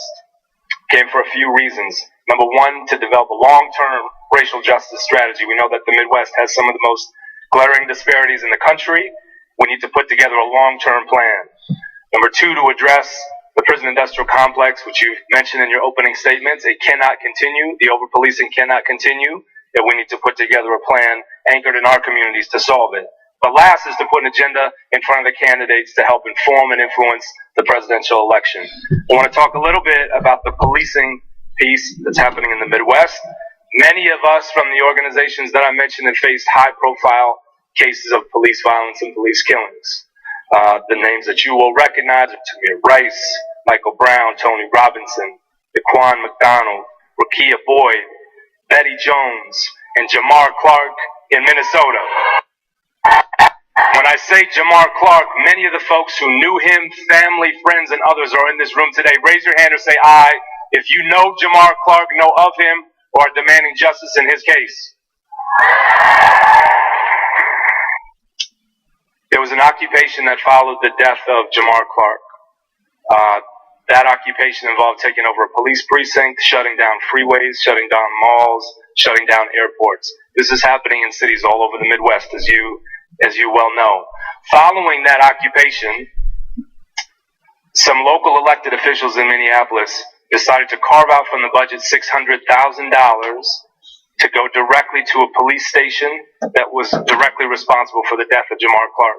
To reinforce the police station, add reinforced glass, windows, fences, and barriers to keep the police safe. The community rallied to block that funding, and that proposal was pulled because of many of the folks in this room who demanded no more investment in a system that's broken. My question, Senator Sanders, is our black and brown communities throughout the Midwest are in absolute crisis. We need a president willing to take big, bold action in the moment. On behalf of the great folks of Iowa and throughout the Midwest, we're asking you to follow the model began at the 4th Precinct in Minneapolis in honor of Jamar Clark and divest from the tools of mass incarceration and punitive law enforcement and create a massive jobs and infrastructure bill.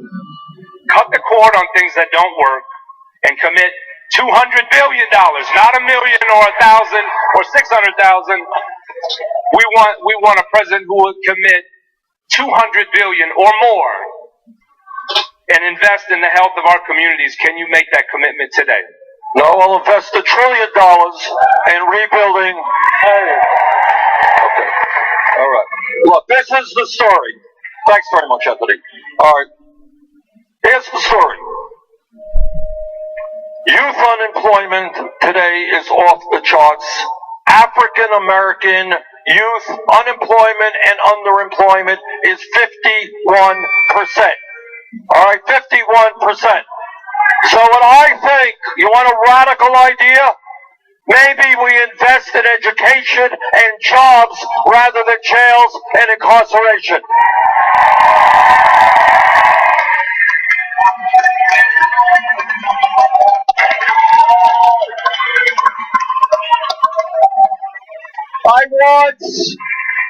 Here's another radical idea. Instead of having more people in jail than any other country, how about having the best educated workforce in the world? Now we talk about jobs. Real unemployment in this country is not 5%, it's close to 10%. Youth unemployment off the charts. I have introduced legislation and will make happen as president a $1 trillion investment over a 5-year period to rebuild our crumbling infrastructure.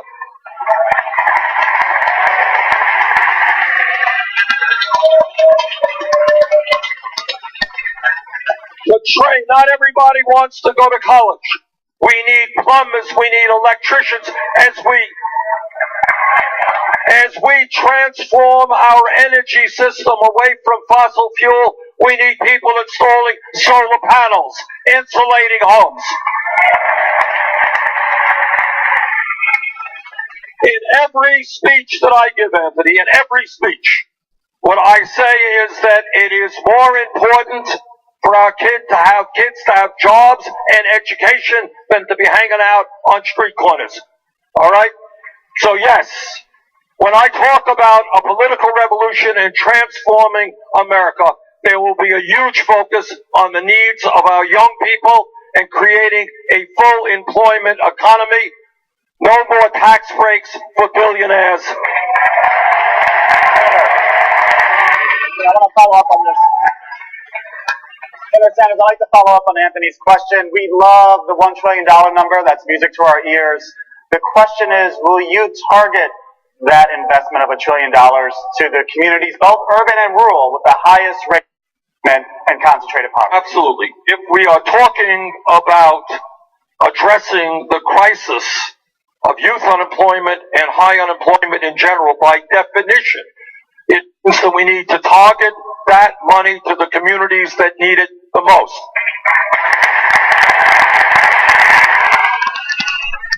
And it is not just, I think rebuilding our infrastructure, hiring teachers rather than firing teachers, but also helping small and medium-sized businesses in the minority communities who are more likely to hire minority kids is a priority as well.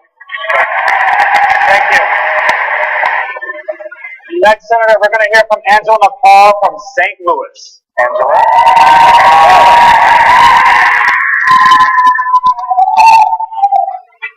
Thank you, Senator Sanders.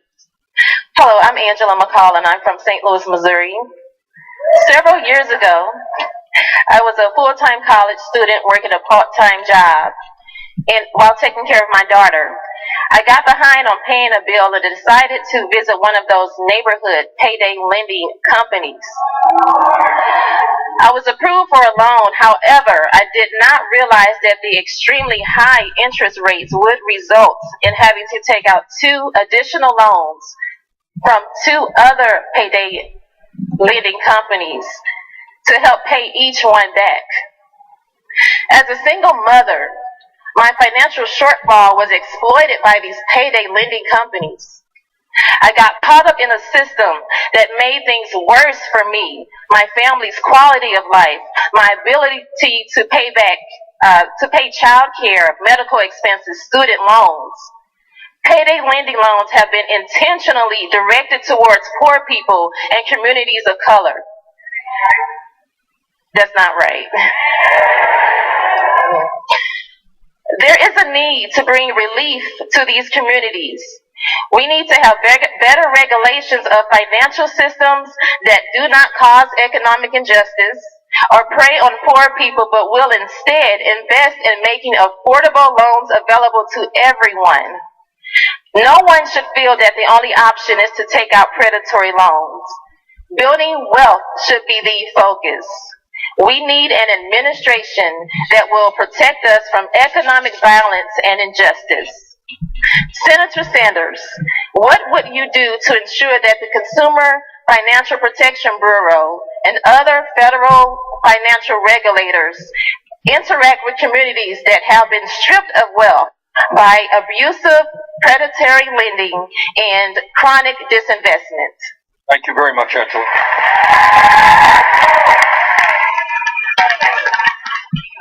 Angela, if I might, let me just tell you a brief story.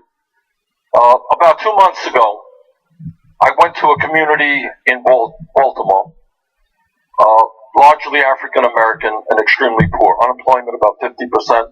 Most of the buildings shuttered up. And you know what was amazing? In fact, that was the community where Freddie Gray came from. And what was amazing when you go into that community is you cannot find a grocery store. The only places you find these little shops where they're selling you booze and potato chips. And you know what else you can't find? A normal bank. Can't find a bank. The only financial institutions are payday lenders. Okay? So what do we got to do? The payday lenders, as all of you know, are involved in usury in this country.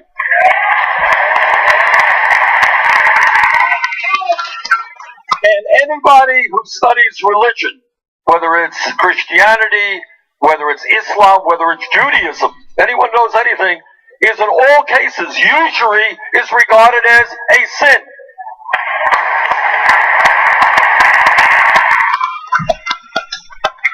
So we will fight for usury legislation limiting the interest rates that any institution can charge.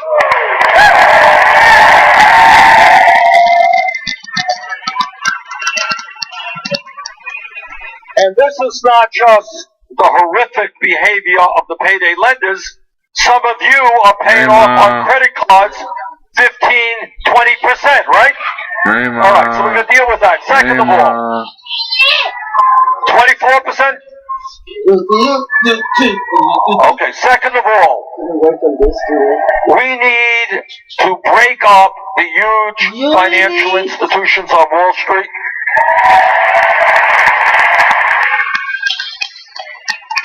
We establish Glass-Steagall and create a financial system which works for consumers, small and medium-sized businesses. Okay. Third of all, to be very specific about your question, Elizabeth Warren and I worked on an issue which I think is a very interesting one.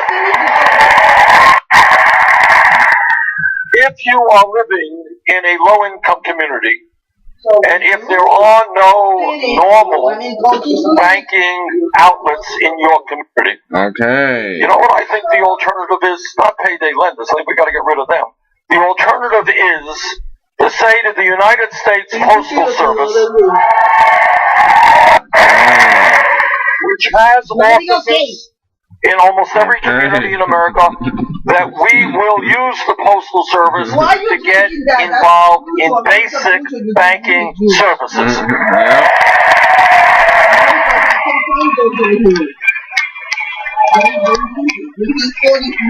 So if you want to cash a check, you shouldn't have to pay 50, whatever the heck it is, some outrageous interest rate or fee to cash that check.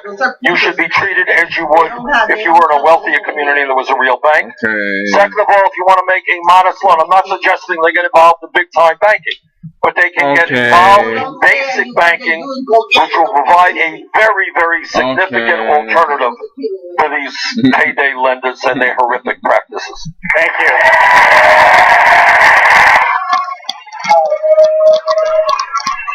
Thank you, Senator. Thank you, Senator. And I appreciate the particular name dropping of Senator Warren. We happen to share the last name. I think we're related. So I appreciate that. We're going to hear next from Rekha Basu. She has 2 questions for you. Give Rekha some love from the Des Moines Register, everybody.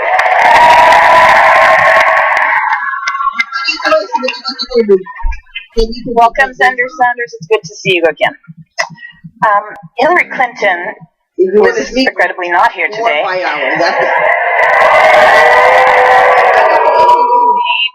made the claim yesterday that when President Obama wrote his op-ed about not being able to support someone who doesn't back the gun control measures, he was referring to you. Her campaign is citing the laws that you passed against the Brady Bill, gun violence victims, damages against manufacturers. You suggested previously that your votes have reflected the gun attitudes in Vermont, which you represent. But some of your opponents wonder, where is that fierce, independent-mindedness that you show on every other issue when it comes to guns? And could you talk to us about where your heart is and your position on it? All right, let's set the record straight in a political season. All right? No more this. Did I win? No. Nothing on the mega needle and the Powerball yesterday? No. Who won it? Nobody. $1.3 billion. You kidding me? No. Now it's a new. It's a new record.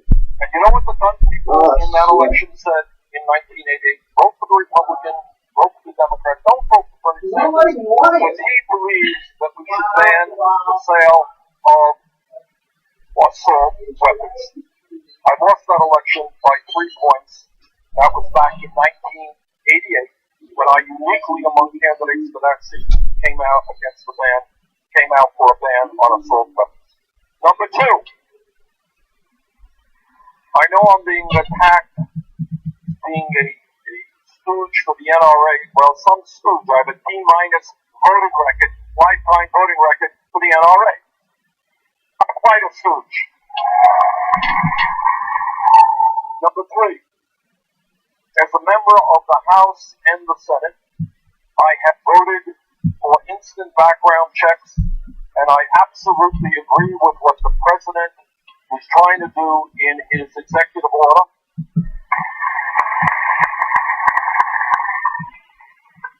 Which is to deal with a very common sense approach. And that is right now, while we try to improve and expand the instant background check with the goal that the vast majority of the American people support of making sure that nobody who should not own a gun is able to buy a gun. All right, that's the goal. Problem is, right now you have a situation where in gun shows and on the internet, people can circumvent the instant background check. I think that that is absurd. And I have voted to end the gun show loophole, and I want to see a situation where every person who purchases a gun in the United States of America undergoes an instant background check. I don't think that's a radical idea.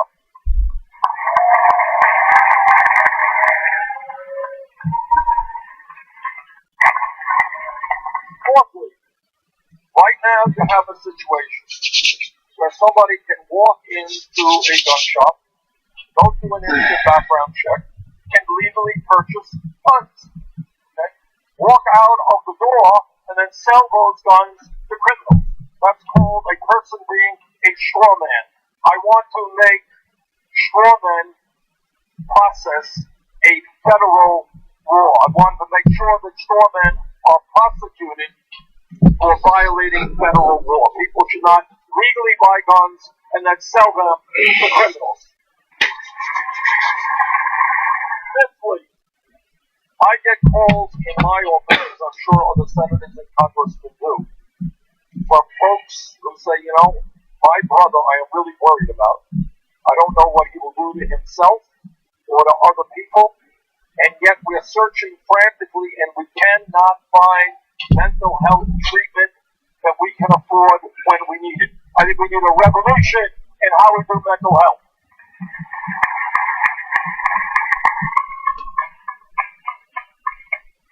So I believe, by the way, coming from a rural state that has virtually no gun control, that I am uniquely positioned to bring about a consensus of the American people. Not everybody is going to agree, it's a divisive issue, but I believe I am in a unique position to put together a consensus of the American people who will come together and say, we will do everything that we can to end these horrendous mass shootings that we are seeing, that we will do everything we can to make sure that guns do not get into the hands of people who should not have them. Thank you, Senator.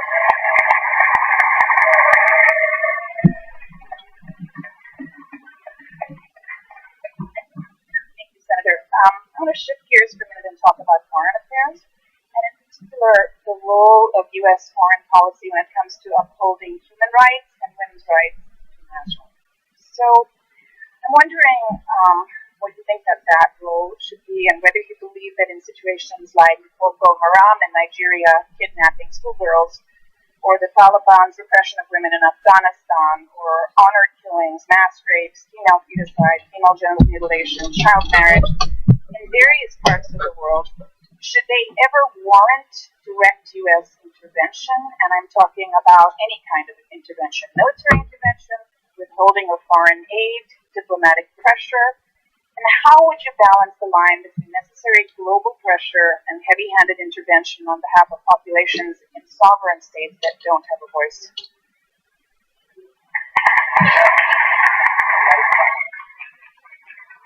That is an excellent question. It's a difficult question that can't be answered. I think what makes our country great is that we have had a history for so many years, a far from perfect history to be sure, but a history which has stood up and fought for human dignity, and we have failed in many ways. But we have also been a beacon of hope for people all over the world, and as president, I once again will shine that torch as high as I can to say that the United States of America believes in human dignity, and we believe in social justice, and we believe in equal rights, and we will end and help countries all over the world end all forms of bigotry and prejudice. That's what I want the United States to be seen as, the country all over the world. Now, I will also say, to broaden your question a little bit, that we talk about foreign affairs in a very dangerous and ugly world. You should all know that you're looking at a former congressman who heard what George W. Bush, Dick Cheney, and others said about the need to invade Iraq. I listened to them, and I believed that they were not telling the truth. I voted against the war in Iraq.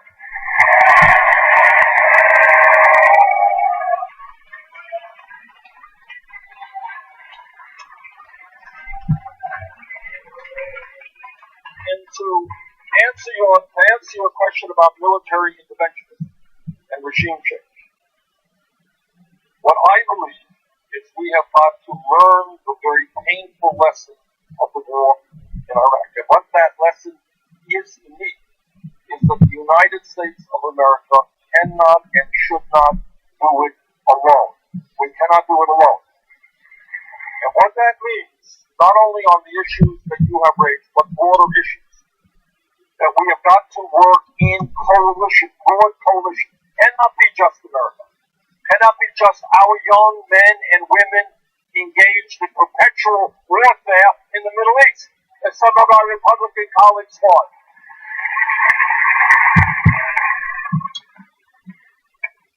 So when you're looking at a horrific, an unimaginable organization like ISIS, whose barbarism includes sexual slavery, I don't think they think of women as second-class citizens, probably as 10th-class citizens. All right? And when we think about a group like ISIS, what we understand is, at least what I understand, is that ISIS must be crushed and destroyed, but it must be done by coalition. And what do I mean by that? I mean the United States must work with other major powers, UK, France, Germany, including Russia. And what we must also do is understand what King Abdullah of Jordan has recently said. And he said that yes, terrorism is an international issue, but it is primarily a Muslim issue because ISIS and other groups have hijacked Islam and have converted it into something which it is absolutely not. And the fundamental responsibility for defeating ISIS, according to King Abdullah of Jordan, is Muslim troops on the ground supported by the major powers. And that is what I believe. So to answer your question, we've got to do everything that we can to end bigotry, discrimination against women, against gays, against other minorities. But I will also at the same time do everything that I can to see that the United States does not get involved in never-ending warfare in the Middle East. Thank you. Thank you.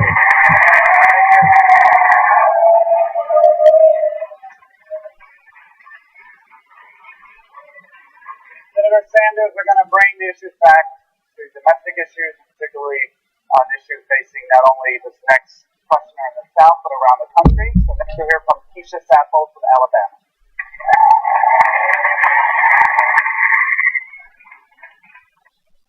Hi, my name is Keisha Saffold, and I think I have the best job in the world. I think we have the most important job on the face of this earth, and probably the least respected job. And I own 2 child care centers in Dothan, Alabama.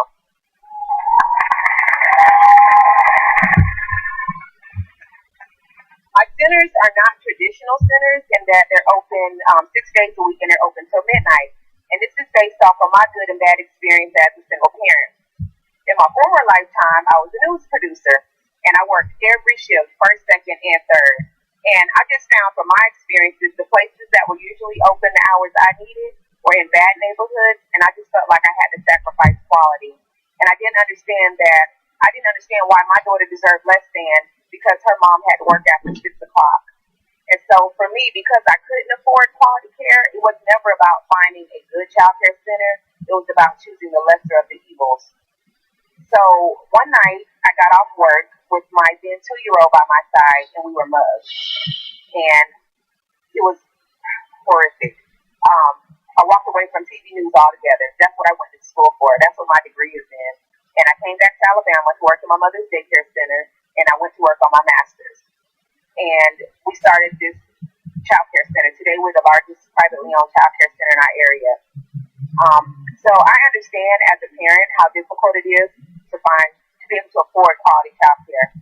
I understand as a preschool teacher how incredibly low our wages are and how terrible the benefits, if you're even lucky to get benefits, are.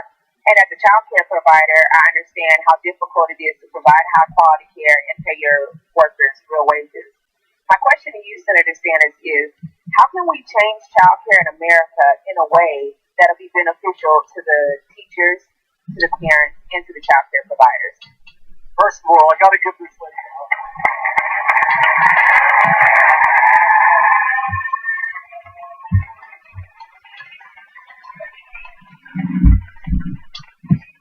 touch the subject. Now, I know we got to get out of here within an hour, right? But she really gets me going. I can go on for 5 hours. And I hope Jay's not upset that you're kissing other folks on stage, Senator. Keisha, first of all, thank you so much for the extraordinary work you do.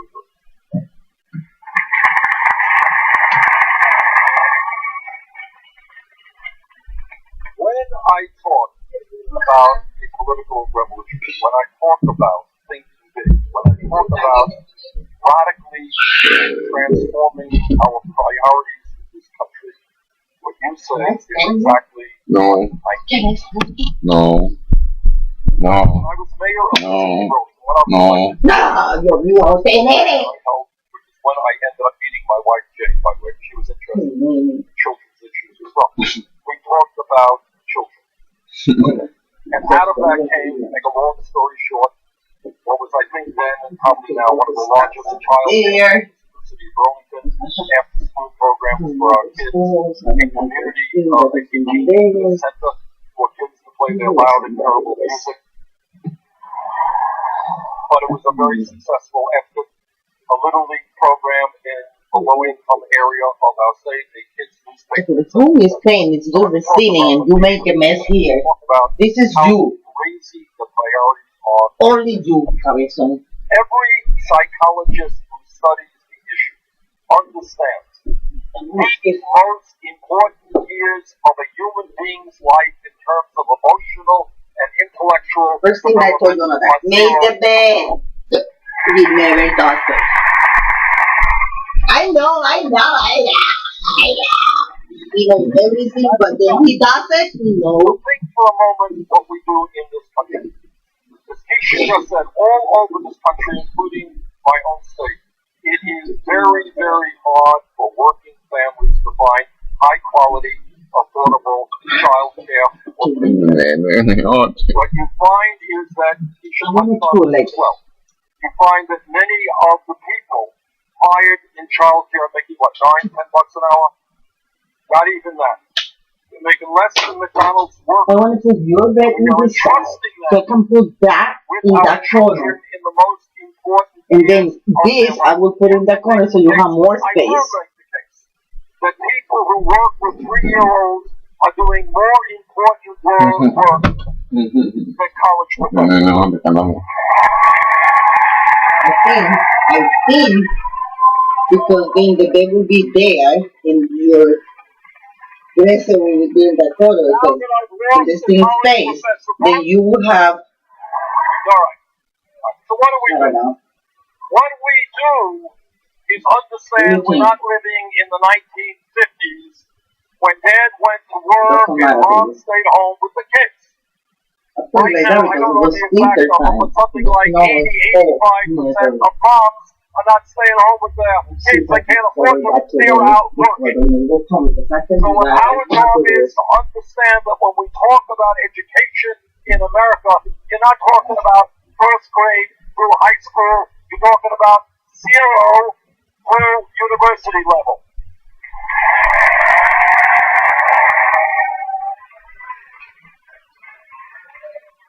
Ultimately, Keisha, and I'm not promising you we're to do this in the first year, but ultimately what we should do is expand public education.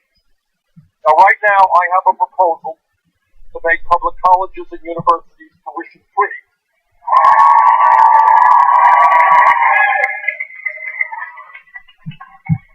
But on the other end, equally important is to create a day, and it won't happen tomorrow. It's an expensive proposition, but it must happen. And the goal must be to make sure that every working parent with kids in this country has access to publicly funded, high-quality child care.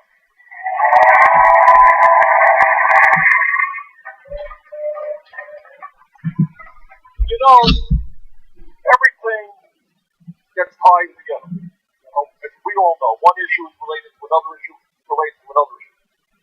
If we have real unemployment in this country of almost 10%, if we have kids who are hanging out on street corners, what about creating many hundreds of thousands of jobs by training our young people to work effectively in child care centers all over this country.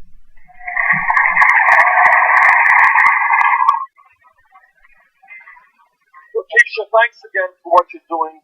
It is one of the major issues that, by the way, we never talk about. Very rarely talk about. Thank you for bringing it up. Senator, next we're going to hear from Ross Ruters, one of Iowa's own.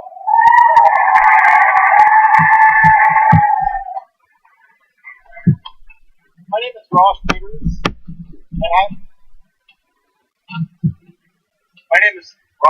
and I've worked as, try this for the third time. My name is Ross Peters. I've worked as a union locomotive engineer for over a decade now. And we all know that unions have been at the front of the fight for better wages and working conditions. Similarly, environmentalists have been at the front of the fight to protect the health and safety of our communities and our planet. Unfortunately, opponents of both labor and environmentalists work to each other. As a union member and an environmentalist, I worked with Iowa CCI Action and Railroad Workers United, a rank-and-file caucus of railroad workers, to do both, to put the health and safety of our communities and our working economic conditions together and first. So nationally, what that's looked like is organizing across the country with other environmentalists, labor and railroad safety and environmental conferences, along with my fellow environmentalists. Here in the state of Iowa, what that's looked like is protecting our land, water, and resources so that we can oppose harmful big oil land grabs like the Bakken pipeline across our state. As you know, Senator Sanders, there are movements all over the world to transition away from fossil fuel dependence. As president, what will you do to support the people working to protect the planet while still ensuring quality economic opportunity for working people? Well, thank you. One, you're absolutely right that there are reactionaries who want to pit those of us who are environmentalists against those of us who are pro-labor and understand the need for decent paying jobs. But you know and I know there really is not a contradiction. The two things we have introduced, what I am quite confident is the most comprehensive climate change legislation in the history of the United States. And what that does is not only impose a tax on carbon to provide basic incentives for the production of greenhouse gases, but what we also do is put a huge amount of money into helping people in one way or another are impacted by the transformation of the energy system. So we have got to protect those workers who may lose their jobs. Now, in terms of railroads, what I will tell you, if we create a state-of-the-art rail system, we will create a whole lot of jobs, and by the way, significantly cut back on carbon emissions.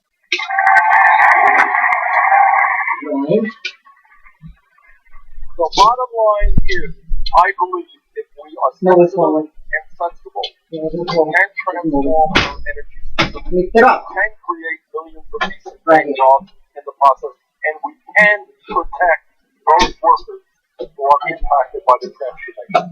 That's my goal. Thank you.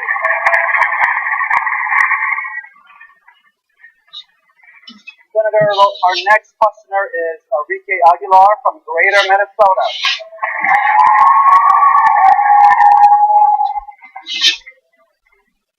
Hello, I'm Enrique Aguilar. I'm from the Greater Minnesota area, and I'm a U.S. citizen being punished physically, spiritually, emotionally, psychologically by the broken immigration system as it is today. My husband works over 50 hours a week to provide for my family, and I'm home caring for our 2-year-old son. With the suffocating fear that at any moment my husband can be deported. I still remember that something as simple as dropping him off at daycare was catastrophic for our family. I got the phone call that my husband had been pulled over, taking our son to daycare. He was in the back seat and I was too far with the only Minnesota driver's license to save my family. I can remember overhearing the police officer say, "I'm going to take you in and I'm going to place your son in child protection services," as if that was the solution to the problem. That was a direct threat of my family's stability.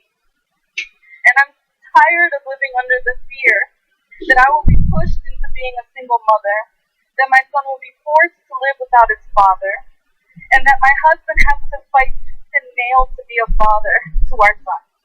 And I want to know, Bernie Sanders, what are you going to do to alleviate this very real fear that is hanging over undocumented families and the citizens that love them?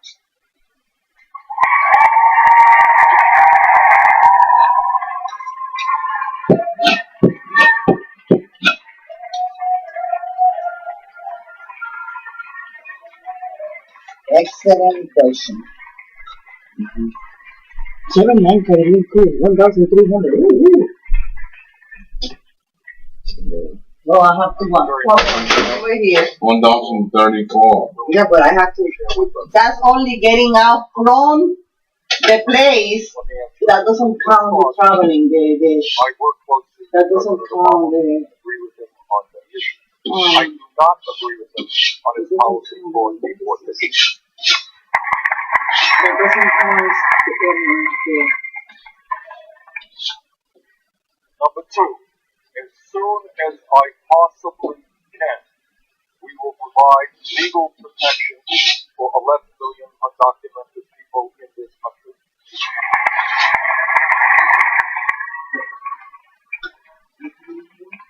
I will do my best if Congress pass comprehensive immigration reform, but if they don't do their job, I will use all of the powers that the president has to protect undocumented. Anyway, I have to change the just have to kind of keep on.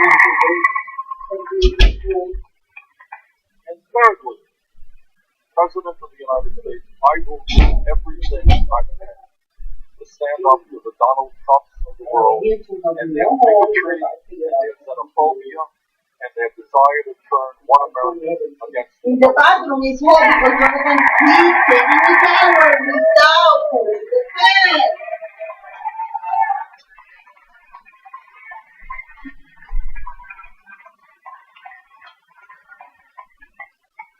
Este es mi otro canal más. The other demagogues like this understand that the rich get richer and everyone else gets poorer when you divide people up. You have a Trump who for years was insulting the African American community by telling us that the President of the United States was an illegitimate president, not born in America. And then you have, and by the way, stirring the fires of racism in the process, right?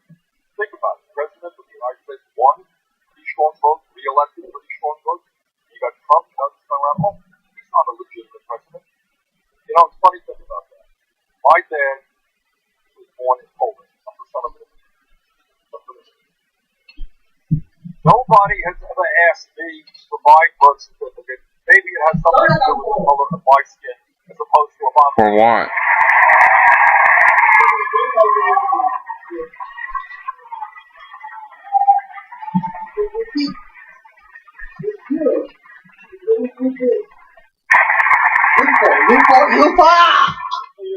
Este nene hoy, caramba.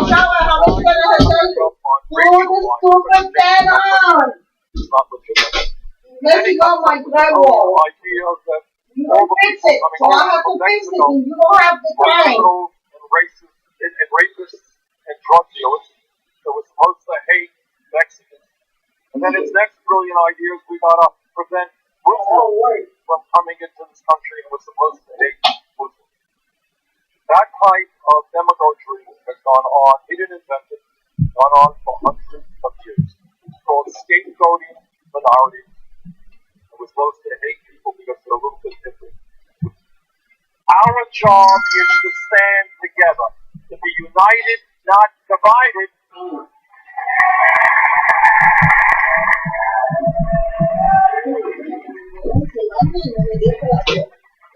And with our unity to in fact take on the people who are really wrecking the middle class today, and that is not Latinos who are picking tomatoes at $8 an hour, I can tell you that.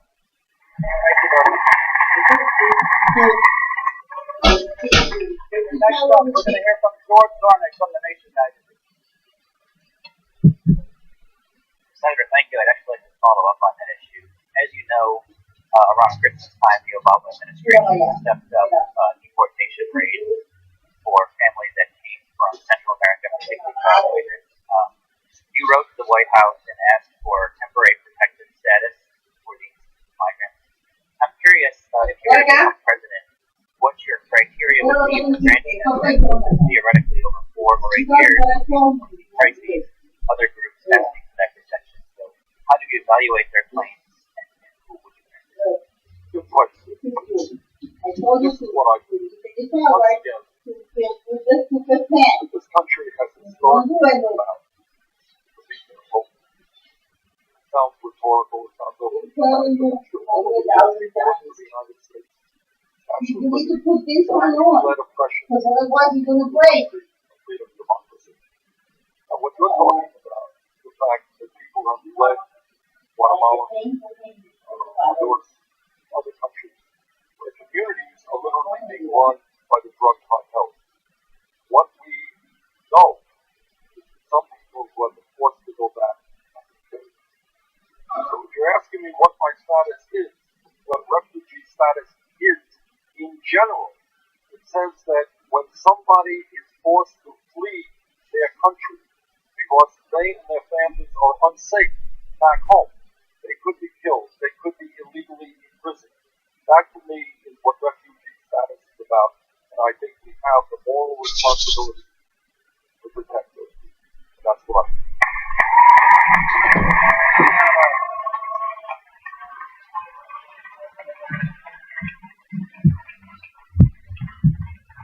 Senator, next we're going to hear from Eugene Lin from Chicago.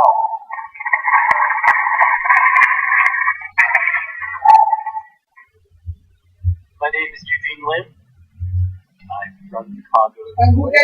Illinois is sinking into economic catastrophe because of budget cuts.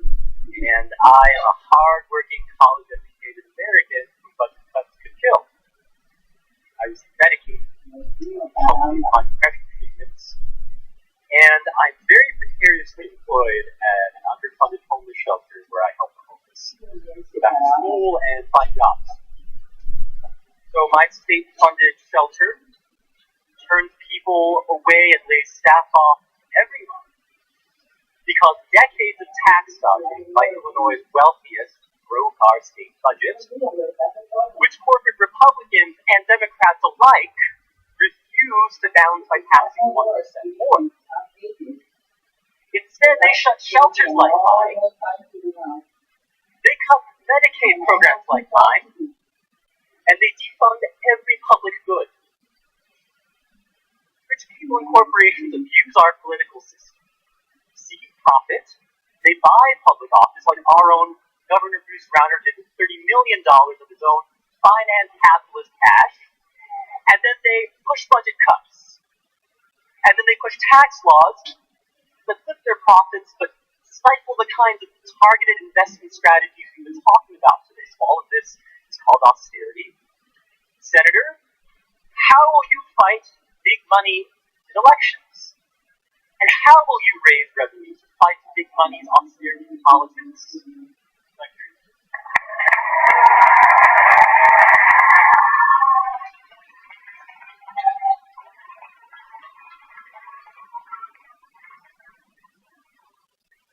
story that Eugene is telling about Chicago is a story being told all over America. You know. What we have is massive income and wealth inequality. Eugene, what I know you know, is that over the last 30 years in this country, there has been a massive transfer of wealth, a redistribution of wealth from the middle class to the top 1/10 of 1%, who have seen in that 30-year period a doubling of the percentage of wealth they own. Middle class is shrinking, real wages are going down, percentage of wealth owned by the top 1/10 of 1% has doubled. What I believe is that now is the time to reverse that trend.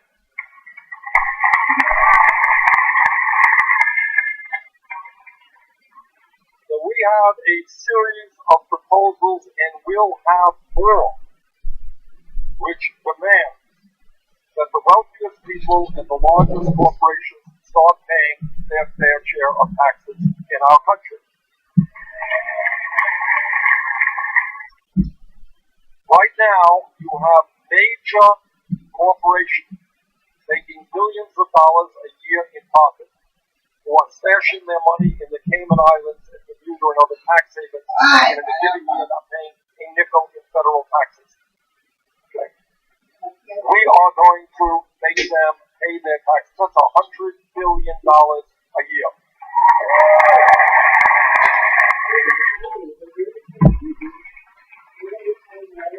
We are going to impose a tax on Wall Street speculation. That is an enormous amount of money. And we have other proposals which will bring in a very substantial sum of money into this country, which will go back to the states and the cities to create jobs and to protect the most vulnerable people in this country. But the bottom line is, as I said earlier, if I am elected president, the billionaire class will know that the days in which they have it all is over.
No.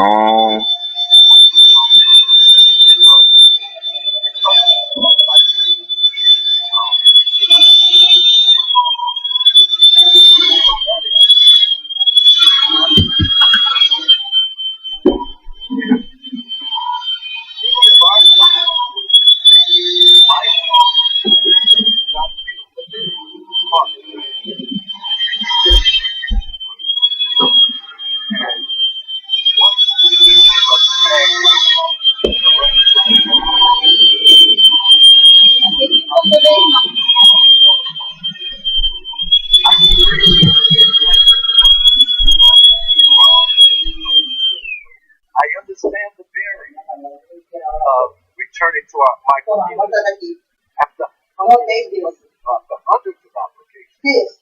I never got a call back. Eventually, I did wind up with a dishwasher.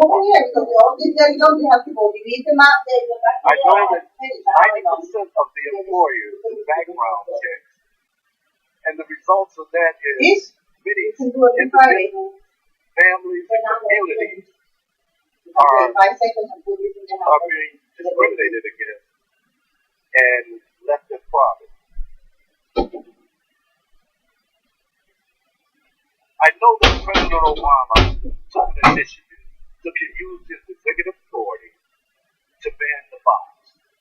My question to you, Senator Sanders, is when you're elected, will you use executive authority, I would say in the first 100 days, to ban the box for those corporations who have contracts with the federal government?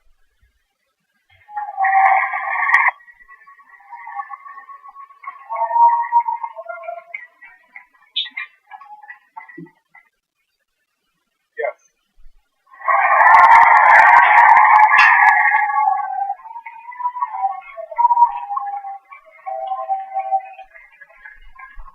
Well, thank you very much for the enormously important work you are doing. You guys have assembled quite a panel of people doing fantastic work. Very impressive panel.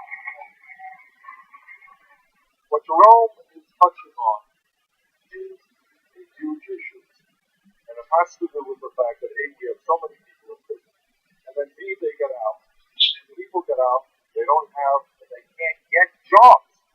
So if you can't get a job and earn an income, you know what?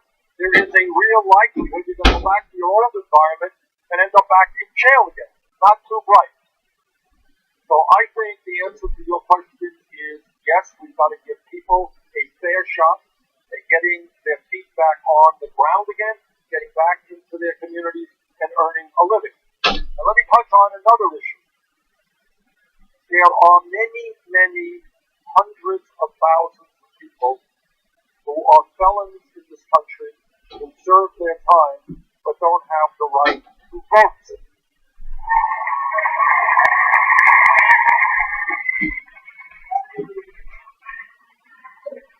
I don't have the exact number in my head, but it is a shockingly high number of African American men who have lost their right to vote and participate in American democracy. Now, I believe if somebody does his time, he's paying the price, he doesn't lose his democratic rights to participate in our society.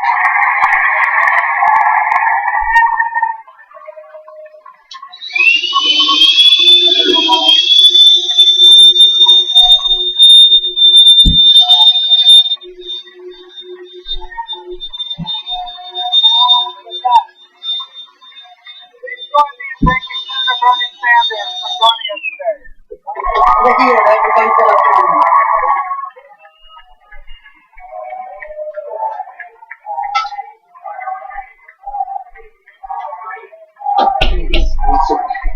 Thank you, Senator. Thank you so much.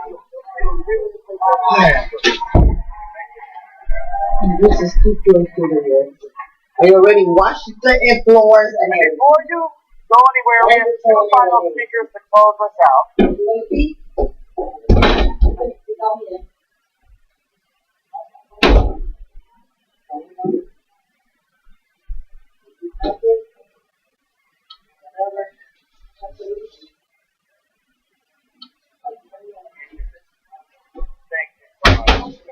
Really appreciate it.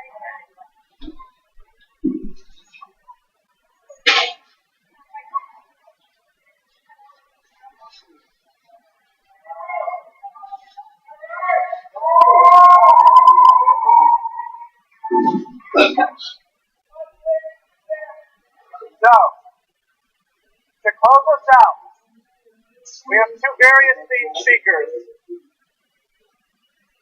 Many of you know this man who has been a tireless organizer in Iowa for many, many years, getting started when he was only 5 years old. Please welcome the head of Iowa PCI Action, USC, everybody. I say rise up. You say fight back. Rise up. Rise up. Rise up. Rise up. Rise up. Want to do a couple quick things. Everybody just hold on here. We're not that good yet. Don't go nowhere. Want to do a couple thank yous, but first I want to say every time we fight for justice, when we step into the arena, the public arena to fight for justice, we go toe-to-toe with corporate power. We've got to fight corporate power. We've got to rein in corporate power. We have to smash racism, and we have to build people power. That's how we're going to get it done. I want a couple thank yous. First of all, thank you to all the CCI Action staff and leaders. And I'm going to say everybody's name up here. CCC Action staff and leaders. Members from the community organizations that came throughout the region, thank you. All of the leaders on stage that participated, please stand up.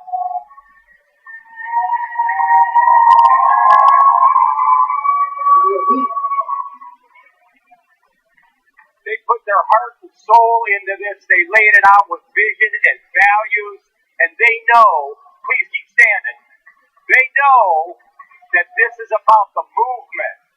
So when you go caucus in 23 days on February 1st, or if you're voting in New Hampshire in a primary, or if you're in South Carolina, or if you're in Nevada, or you're in Super Tuesday, this is not just about the candidate. This is about the movement. The people are going to create big change. Democracy starts and stops with people. Demos. We elect people to office. We hold them accountable. So when you caucus, when you vote, it's about the candidate, but it's about the movement.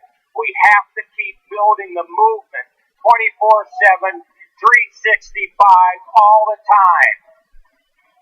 I say rise up. You say fight back. Fight back. Rise up. Rise up. Very good. Stay standing.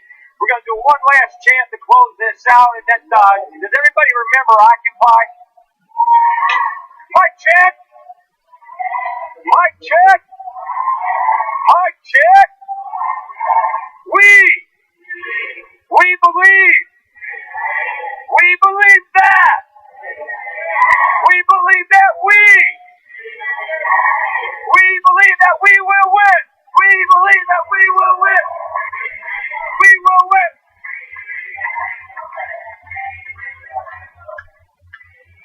We will win.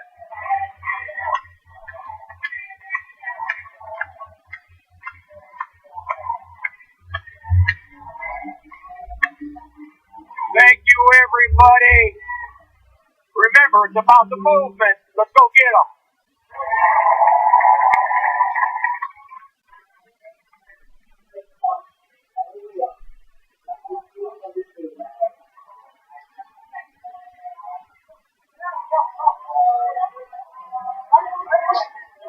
Speakers, stay here so we can take a group picture.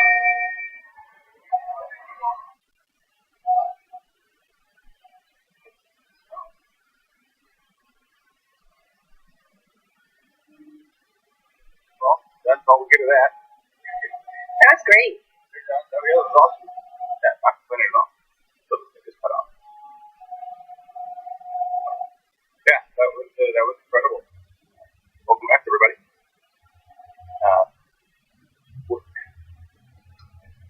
I'm almost out of words. I have to back up all the way to O'Malley and remember what he had to say. And there was one comment that came through, and I don't have it exactly, but I will. What it basically amounted to, what it made me think immediately was O'Malley was a warm-up cover band. Yeah. And because he was saying things that we've heard Bernie say a long time ago. Both candidates, both the other Democratic candidates have started to mimic Bernie. There's all Bernie said it first, but put that hashtag up there. Bernie said it first. Yeah. And thank you all for joining us at 376 to watching now. We had 500 at one point. That was pretty awesome. Yeah. Yeah, I think your sentiments were felt by many of the people watching. A lot of the watching Martin O'Malley, and then of course Bernie comes on, and everyone can see how genuine he is, and they believe him. I'll leave it at that. When Bernie talks, you can tell it's from his heart. So and he walked to the top. Right. And he has for 30 years, 30 plus years. I mean, we only look at his Senate career, but you got to imagine that the guy has been this way his whole life. You don't just arrive, or you don't arrive into politics and not have been the person that you are. So whatever shaped him, that's made him win.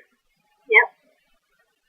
Yeah, we had a lot of discussion tonight about who would make a good VP choice, and I know we had put together some slides. I didn't know if you wanted to bring them up or not, but of course, you know, a lot of discussion on who would make a good VP choice for Bernie, and you know, I have my thoughts. And what slide do you want? What do you want? Well, let's start with what happened on the nightly show. And,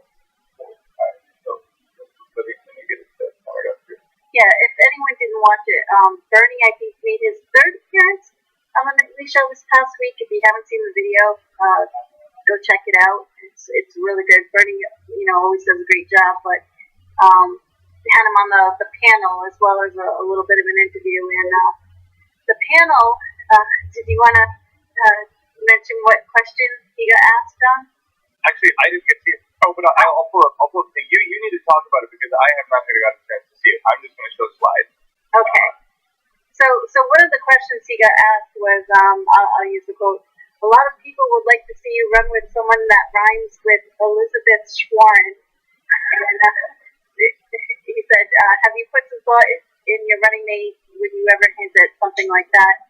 And Bernie's reply was, "Elizabeth Warren is a good friend of mine. She is a great senator.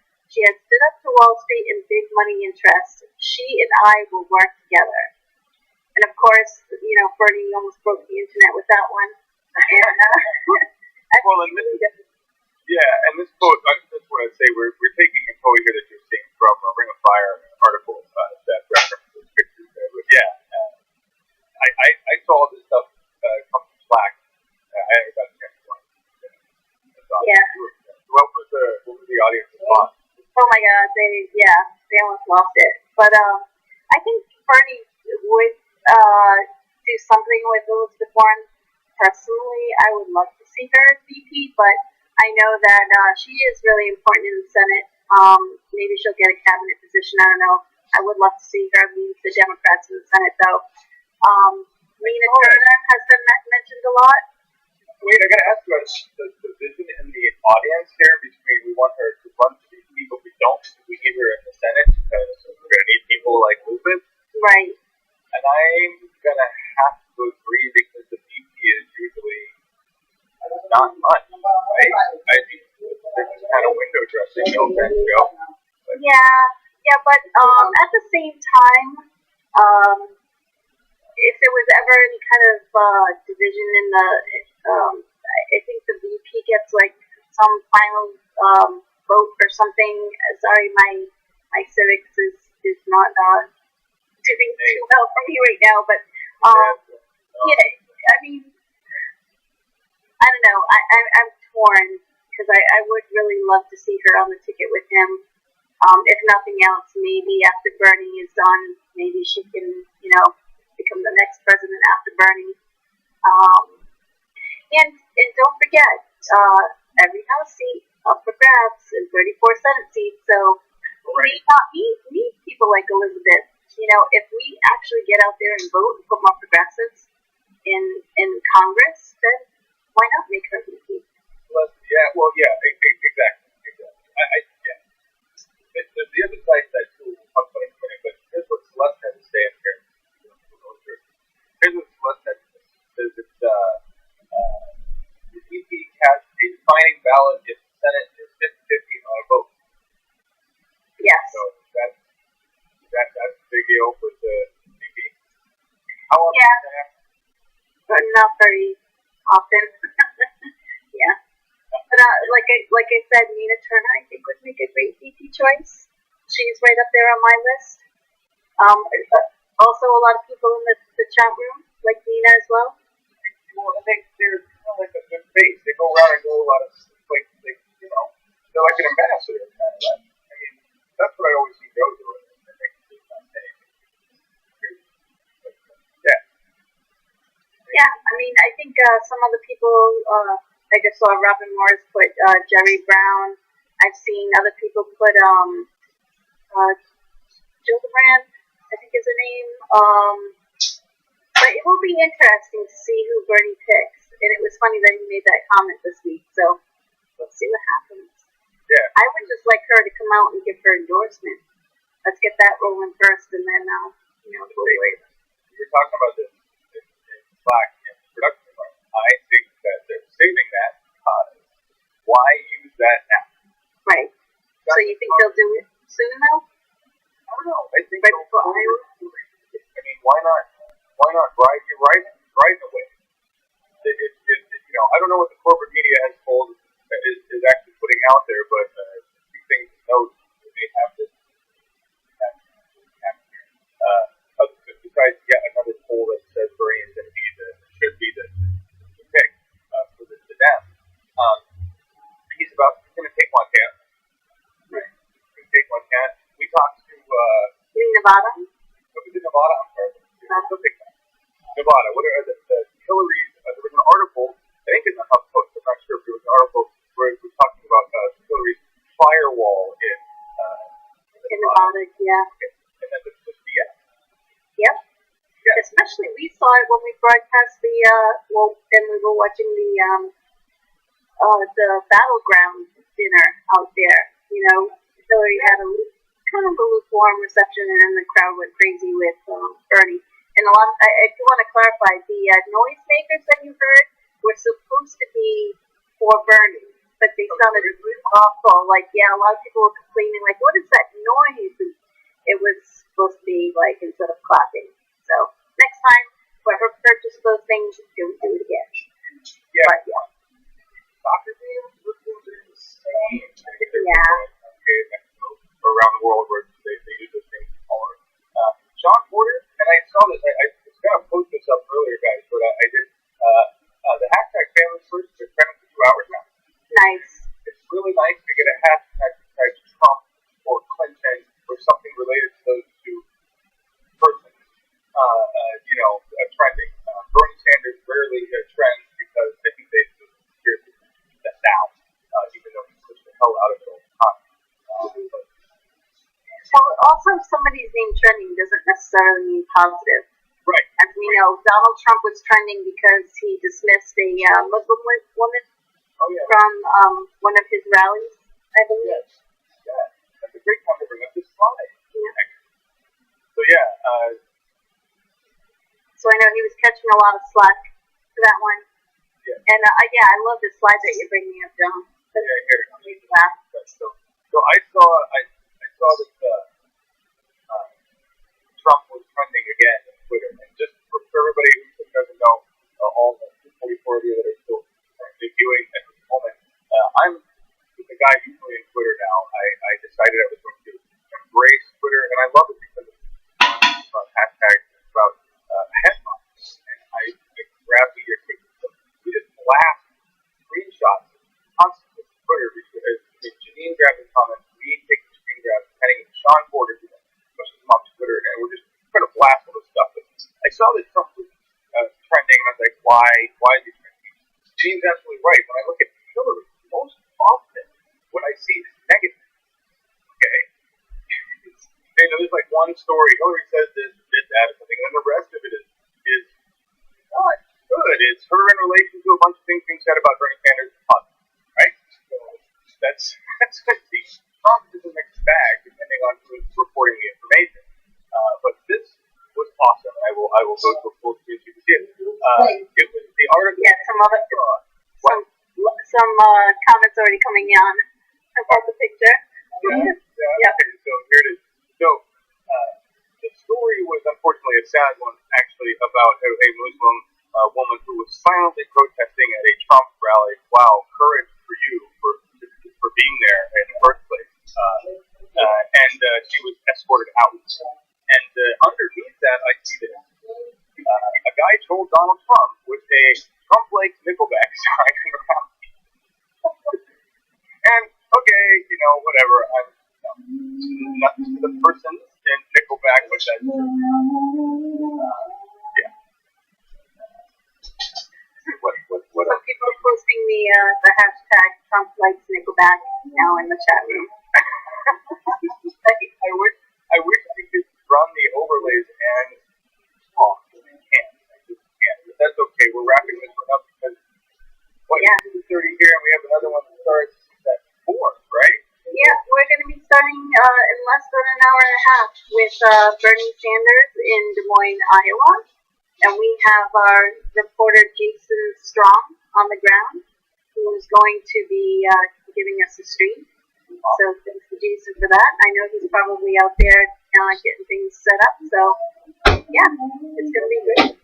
Well, there you have it. Maybe we'll hear a couple other things and then get out of here because we don't have a lot of time. Yep. Yeah, this one I think we have some other proof. So that'll be right, John. I have to say we've got Lou, who's in our chat room from Nebraskans for Bernie Sanders, or Nebraskans for Sanders, and he just posted the hashtag Make Nickelback Great Again. That's a good one, Lou. Love it. You know what we need to do? We need to get Steph on something artistic with that. Yeah, Make Nickelback Great Again. Oh, that is so good. Love it. I love it. Go ahead, John. No, you were going to bring up some other stuff? I don't know. I'm going to mention this just because this is from Steph. We had him work on this. This is why I report stuff. And no matter what you hear from mainstream media, they are lying to you about the veracity, velocity, intensity, everything about the Bernie Sanders campaign. And unfortunately, they're not covering the Bernie Sanders campaign. You've got groups like us and other independent news networks covering Bernie.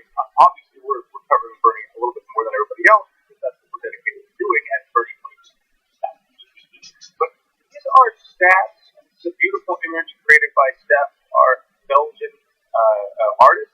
And this is stats from channels 1, 2, and 4. We don't have stats from channel 3 because YouTube won't let us access them. But these are cumulative stats from the beginning of Bernie 2016 till now.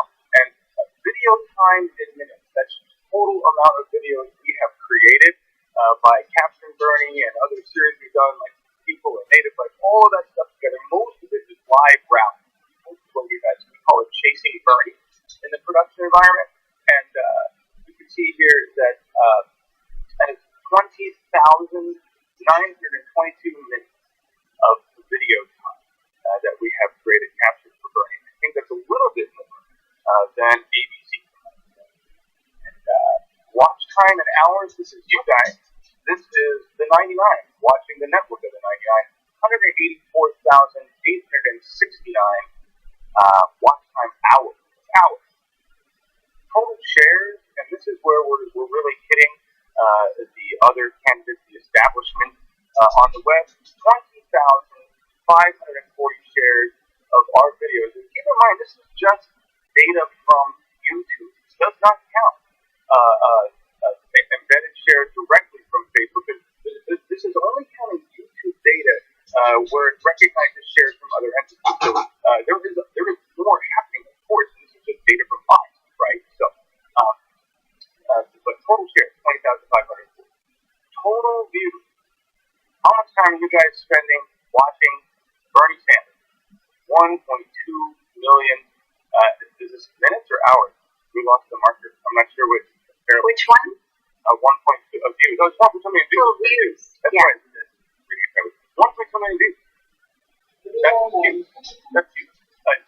That's a lot of views. Just so you guys understand that in terms of profit, if we were a profit-making channel for YouTube. I get contacted by MCNs, these multi-channel networks, all the time. I get Autobot letters, and I get contacts from real guys like, we really want to make money off your channel. I know you do.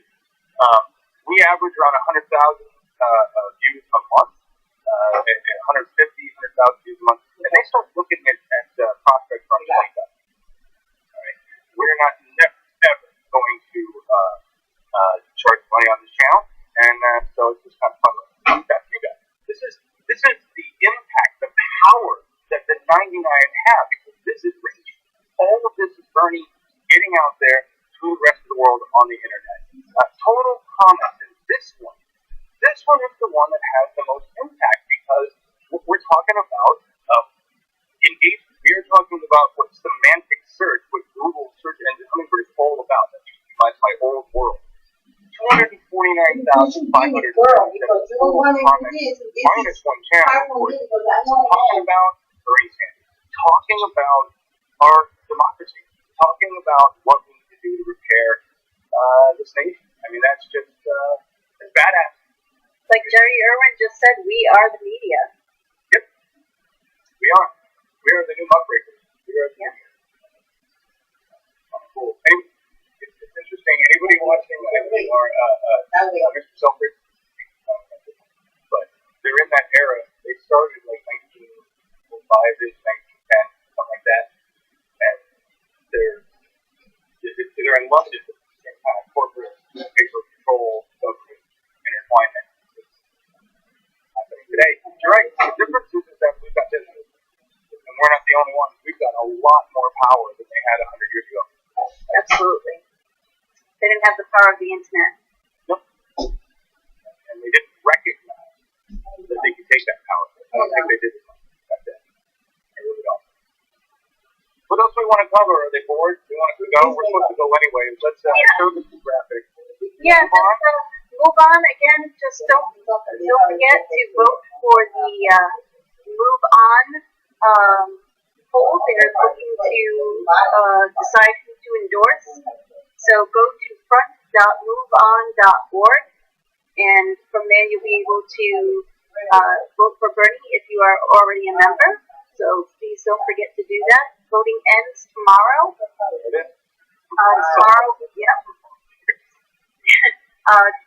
Voting ends tomorrow night at midnight Pacific time, I think it is. So make sure you vote, and also don't forget to phone bank.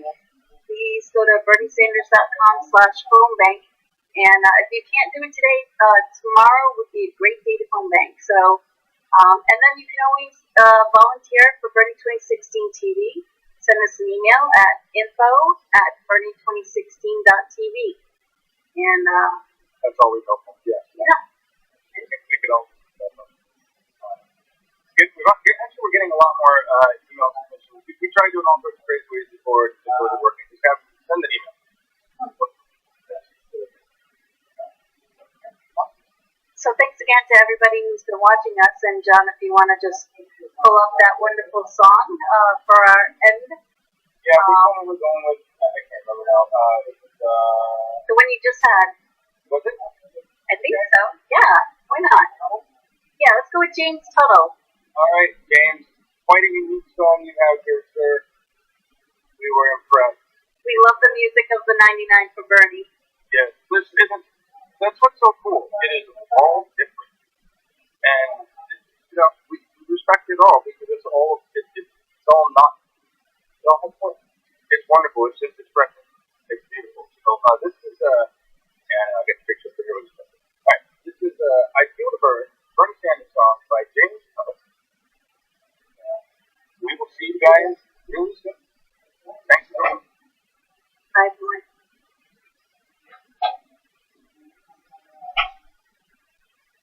Folks, my name is James Tuttle, and I wrote a song for the Bernie Sanders campaign. I feel that he is the best representative of the American people that we've got, and our best shot at making a better future. The song is dedicated to him and his campaign, and all he hopes to achieve. It's called "I Feel the Burn."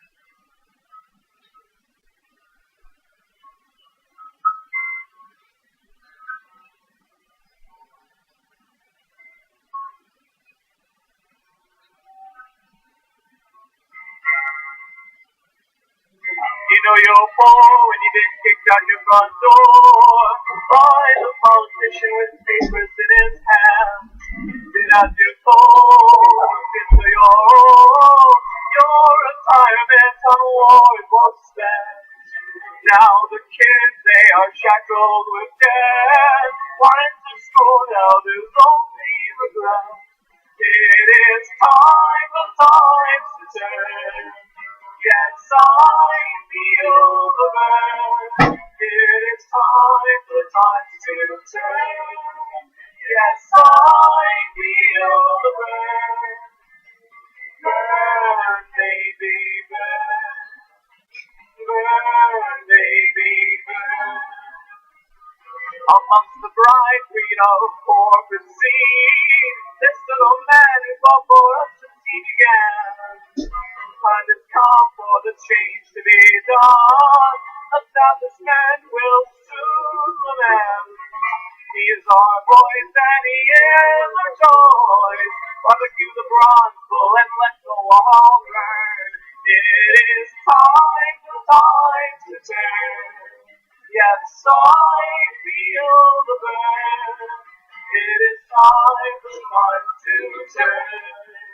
Yes, I feel the burn. Burn, baby, burn. Burn, baby, burn. My wings keep going, ways to stagnate. From all the media lies, deeper fear in their eyes. Billionaires, you better beware. We know the truth and our problems stem from you. It is time to turn. Yes, I feel the burn. It is time to turn. Yes, I feel the burn. Burn, baby, burn. Yes, I feel the burn. Burn, baby, burn.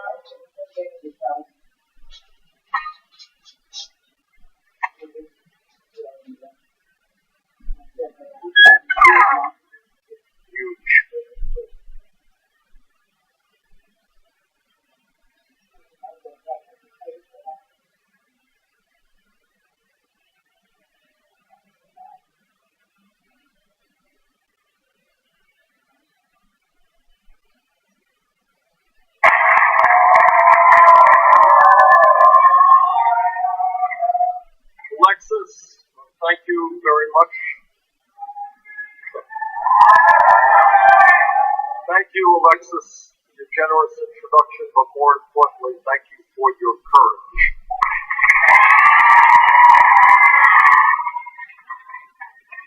You know, when I talk about the need to create a political revolution in this country, and when I talk about the fact that this is not just an election to elect a president, but to build a grassroots movement which will demand that Congress represents the people of this country rather than a handful of billionaires.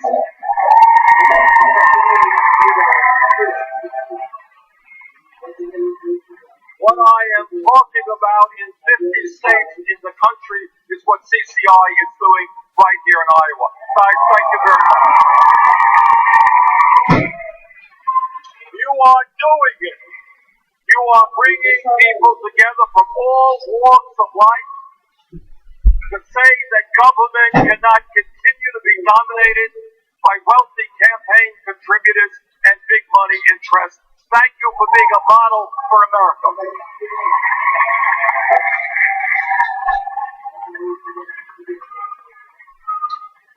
What this campaign and our political revolution is about is saying that there is something profoundly wrong in this country. When the middle class continues to disappear, when people work longer hours for low wages, when we have the highest rate of childhood poverty of any major country, and at the same time, almost all new income and wealth are going to the top 1%. That's wrong. Together, we're going to change that.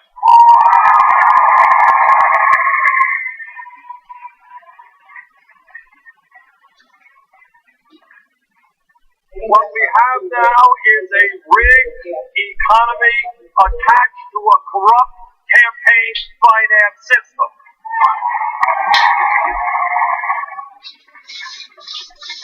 You know, when I began this campaign, people say, well, Bernie, you're a nice guy, you comb your hair really well, you're a GQ dresser. But despite all of those redeeming qualities. You can't win because you don't have a super PAC. And when I said that I'm the only candidate running for the Democratic nomination to say this, I said I don't want a super PAC if I don't represent the interests of millionaires in corporate America.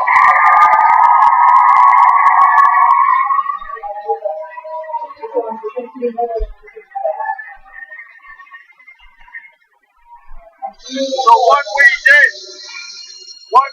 is to be very honest with you, and has blown me away.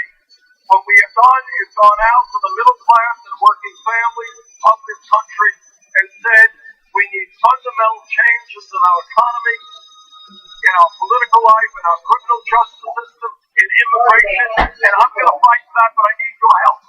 And you know what happened over the last 8.5 months? We have received 2.5 million individual contributions, more than any candidate in the history of the United States of America.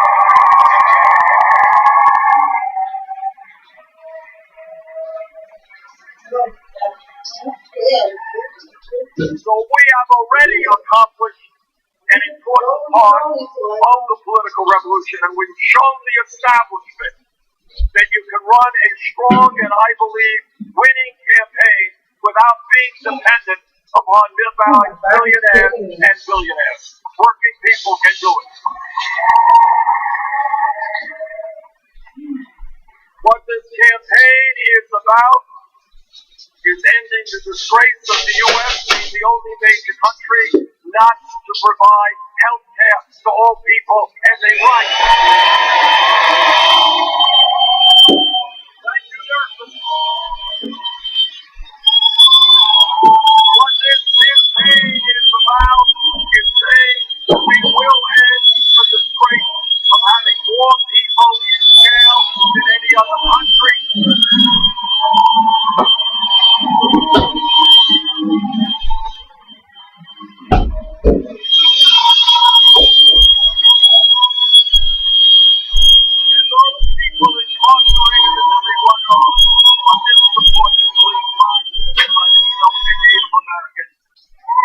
We are going to bring about real criminal justice reform for a broken criminal justice system.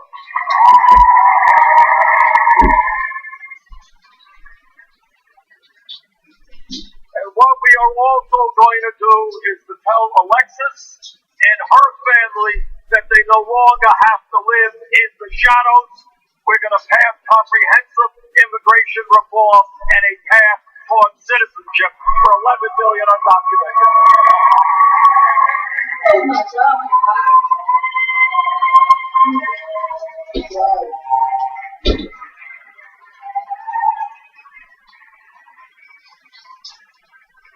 And what this campaign is about is to tell the billionaire class they cannot have it all.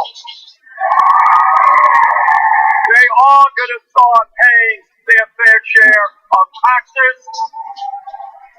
We are going to have a trade policy which represents the needs of working families, not the CEOs of large corporations. We are going to expand Social Security, not cut it. And yes, together, we are going to take on the fossil fuel industry.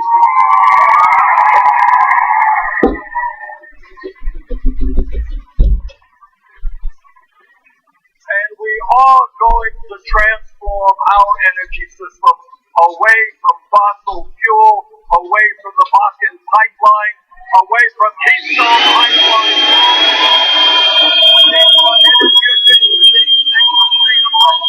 Thank you very much.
address the industrial complex you mentioned in your opening statement. They cannot continue. The over-policing cannot continue.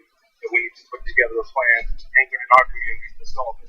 But last, to put the agenda in front of the candidates to help inform and influence the presidential election. I want to talk a little bit about the policing piece happening in the Midwest.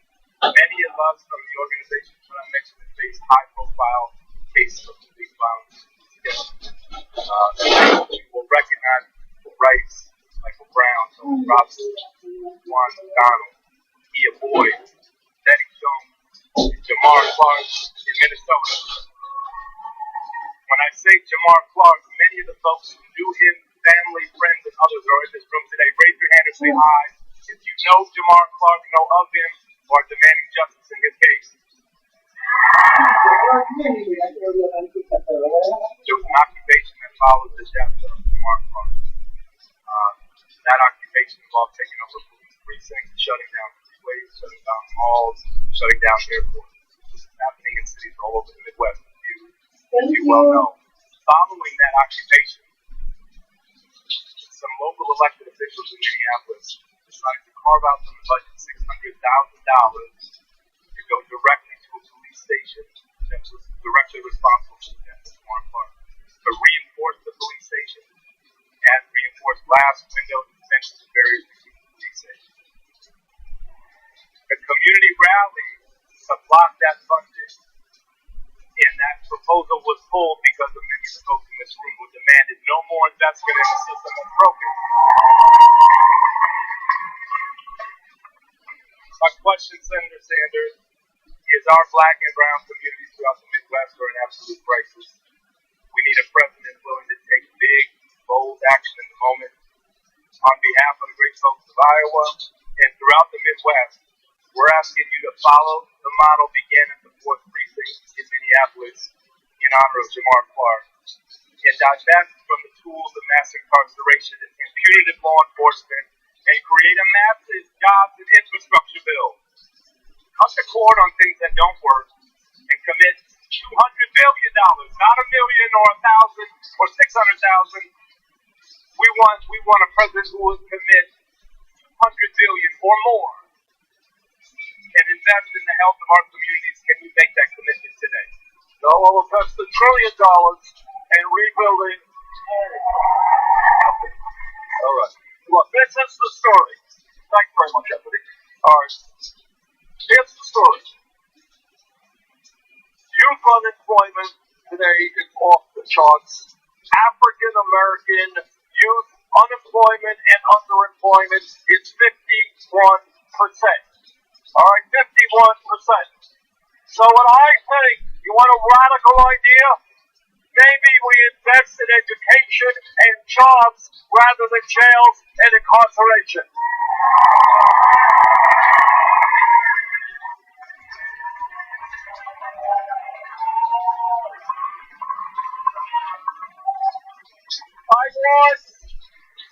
Here's another radical idea. Instead of having more people in jail than any other country, how about having the best educated workforce in the world? Now we talk about jobs. Real unemployment in this country is not 5%, it's close to 10%. Youth unemployment off the charts. I have introduced legislation and will make happen and President a $1 trillion investment over a 5-year period to rebuild our crumbling infrastructure.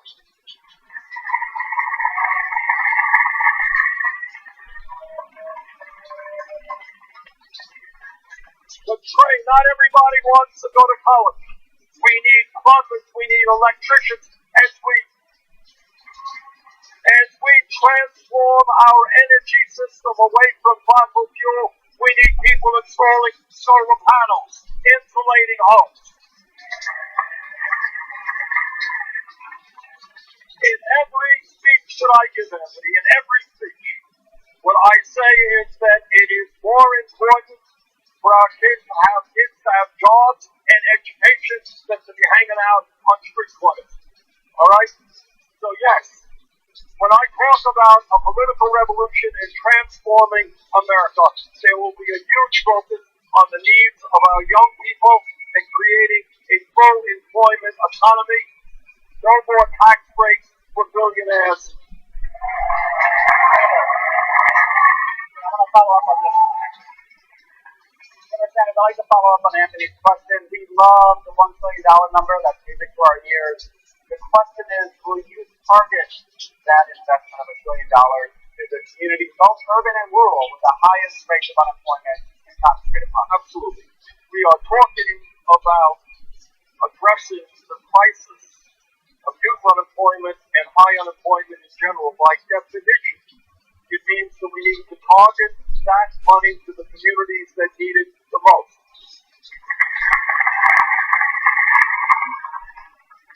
And it is not just, I think rebuilding our infrastructure, hiring teachers rather than firing teachers, but also helping small and medium-sized businesses in the minority communities who are more likely to hire minority kids is a priority as well.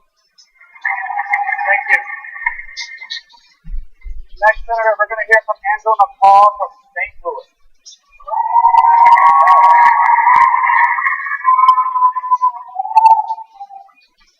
Thank you, Senator Sanders. Hello, I'm Angela McCall, and I'm from St. Louis, Missouri. Several years ago, I was a full-time college student working a part-time job while taking care of my daughter. I got behind on paying a bill and decided to visit one of those neighborhood payday lending companies. I was approved for a loan. However, I did not realize that the extremely high interest rate would result in having to take out 2 additional loans from 2 other payday lending companies to help pay each one back. As a single mother, my financial shortfall was exploited by these payday lending companies. I got caught up in a system that made things worse for me, my family's quality of life, my ability to pay back, to pay child care, medical expenses, student loans. Payday lending loans have been intentionally directed towards poor people and communities of color. That's not right. There is a need to bring relief to these communities. We need to have better regulations of financial systems that do not cause economic injustice or prey on poor people, but will instead invest in making affordable loans available to everyone.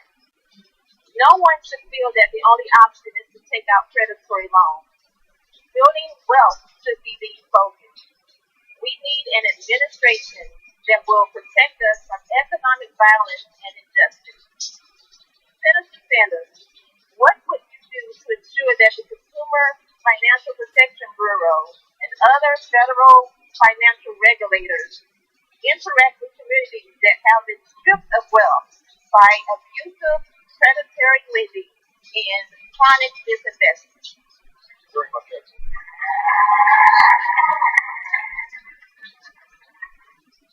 Angela, if I might, let me just tell you a brief story.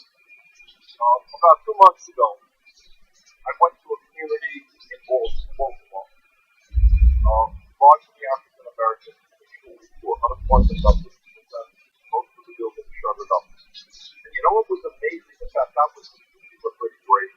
And what was amazing when you go into that community is you cannot find a grocery store. The only places you find is little shops where they're selling you foods and potato chips. You know what else you can't find? A normal bank. You can't find a bank. The only financial institutions are payday lenders. Okay? So what are we going to do? The payday lenders, as all of you know, are involved in usury in this country.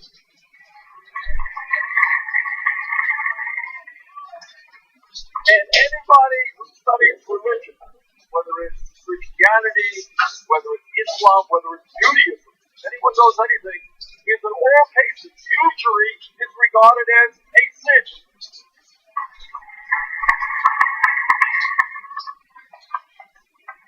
So we will fight for usury legislation limiting the interest rates that any institution can charge.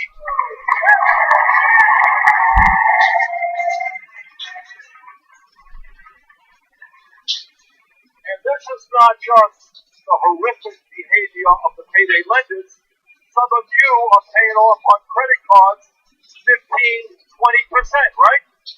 All right, so we're going to deal with that. Second of all, 24%? Okay, second of all, we need to break up the huge financial institutions on Wall Street.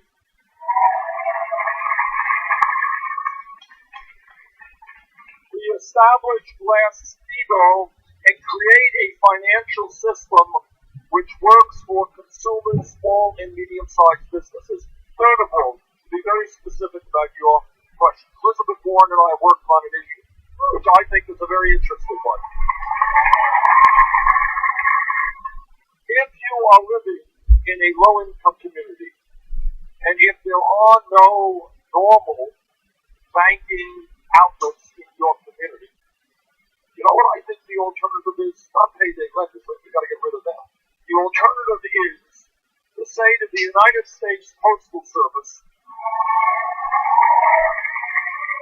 which has offices in almost every community in America, that we will use the Postal Service to get involved in basic banking services.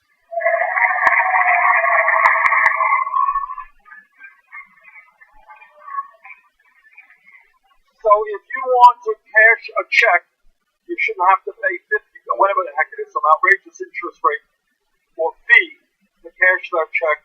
You should be treated as you would if you were in a wealthier community that was a real bank. Second of all, if you want to make a modest loan, I'm not suggesting they get involved in big-time banking, but they can get involved in basic banking, which will provide a very, very significant alternative for these payday lenders and their horrific practice. Thank you.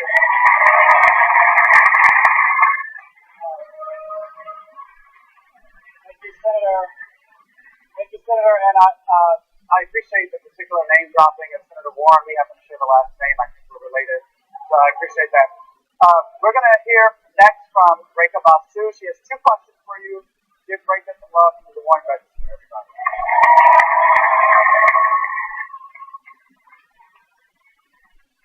Welcome, Senator Sanders. It's good to see you again. Hillary Clinton is regrettably not here today.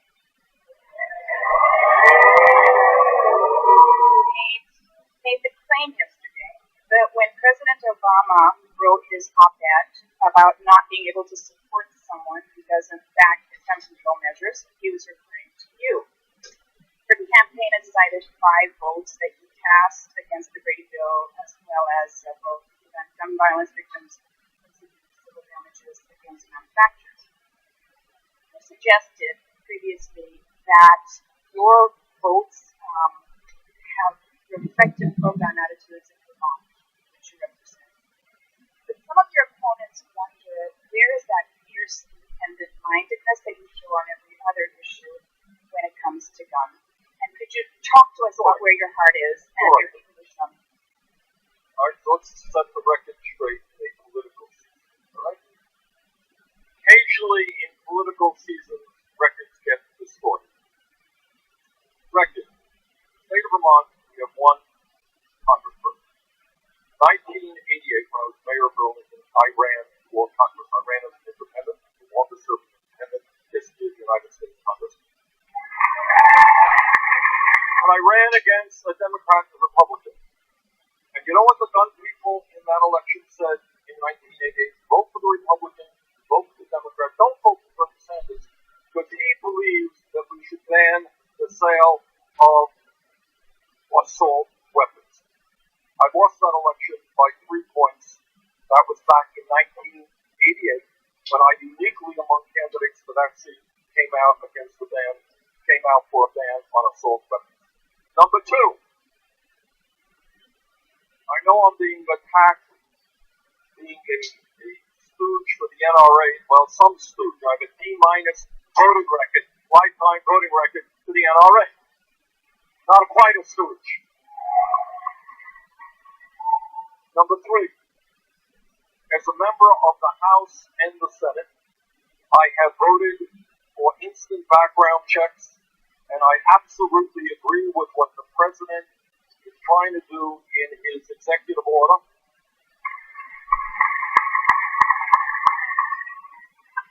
Which is to deal with a very common sense approach. And that is right now, while we try to improve and expand the instant background check with the goal that the vast majority of the American people support of making sure that nobody who should not own a gun is able to buy a gun. All right, that's the goal. Problem is, right now you have a situation where in gun shows and on the internet, people can circumvent the instant background check. I think that that is absurd. And I have voted to end the gun show loophole, and I want to see a situation where every person who purchases a gun in the United States of America undergoes an instant background check. I don't think that's a radical idea.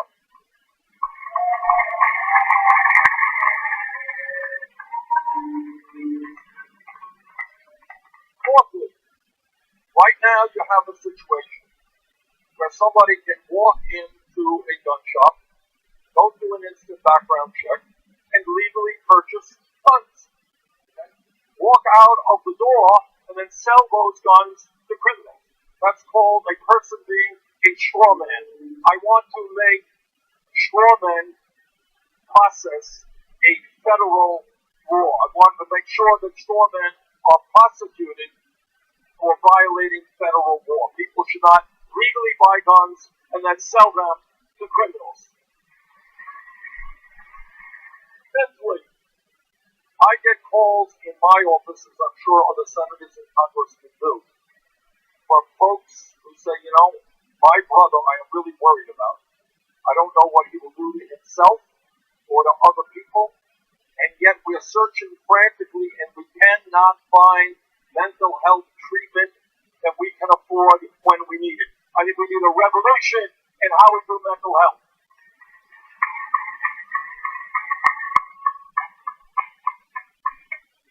So I believe, by the way, coming from a rural state that has virtually no gun control, that I am uniquely positioned to bring about a consensus of the American people. Not everybody is going to agree, it's a divisive issue, but I believe I am in a unique position to put together a consensus of the American people who will come together and say, we will do everything that we can to end these horrendous mass shootings that we are seeing, that we will do everything we can to make sure that guns do not get into the hands of people who should not have them.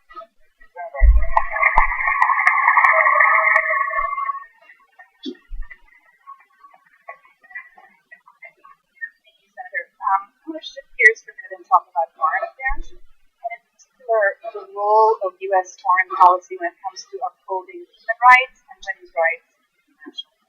So, I'm wondering what you think that role should be, and whether you believe that in situations like Boko Haram in Nigeria kidnapping schoolgirls, or the Taliban's repression of women in Afghanistan, or honor killings, mass rapes, female feticide, female genital mutilation, child marriage, in various parts of the world, should they ever warrant direct U.S. intervention? And I'm talking about any kind of intervention, military intervention, withholding of foreign aid, diplomatic pressure. And how would you balance the line between necessary global pressure and heavy-handed intervention on behalf of populations in sovereign states that don't have a voice?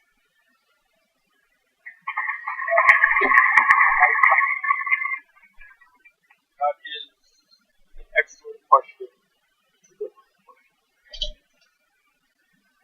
I think what makes our country great is that we have had a history for so many years, a far from perfect history, sure, but a history which has stood up for the human being, and we have failed in many ways. But we have also been a beacon of hope for people all over the world. And as President, I once again will shine that torch as high as I can to say that the United States of America believes in human dignity, we believe in social justice, we believe in equal rights, and we will end and help countries all over the world end all forms of bigotry and prejudice. That's what I want the United States to be seen as, the country all over the world. Now, I will also say, according to your question a little bit, that we talk about foreign affairs in a very dangerous and ugly world. You should all know that you're looking at a former congressman who heard what George W. Bush, Dick Cheney, and others said about the need to invade Iraq. I listened to them, and I believed that they were not telling the truth. I voted against the war in Iraq.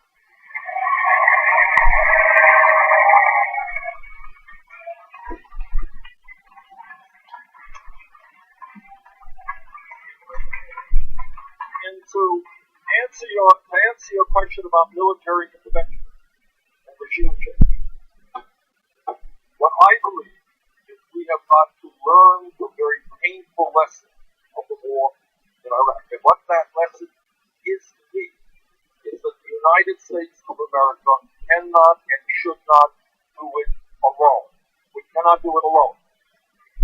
And what that means, not only on the issues that you have raised, but broader issues, that we have got to work in coalition, broad coalition, cannot be just America, cannot be just our young men and women engaged in perpetual warfare in the Middle East, that some of our Republican colleagues want.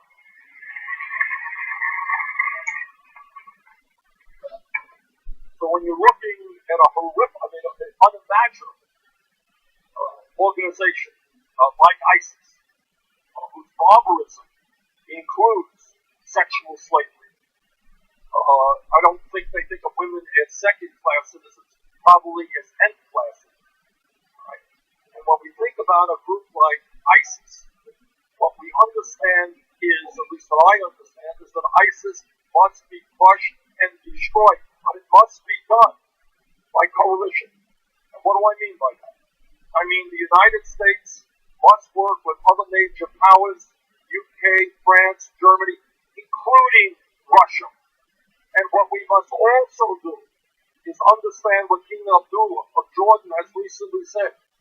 And he said that yes, terrorism is an international issue, but it is primarily a Muslim issue because ISIS and other groups have hijacked Islam and have converted it into something which it is absolutely not. And the fundamental responsibility for defeating ISIS, according to King Abdullah of Jordan, is Muslim troops on the ground supported by the major powers. And that is what I believe. So to answer your question, we've got to do everything that we can to end bigotry, discrimination against women, against gays, against other minorities.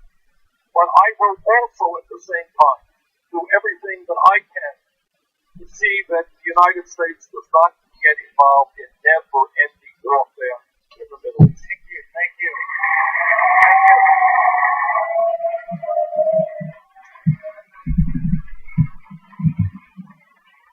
Senator Sanders are going to bring the issues back, the domestic issues, particularly issues facing not only this next questioner in the South, but around the country. So next we'll hear from Keisha Saffold from Alabama.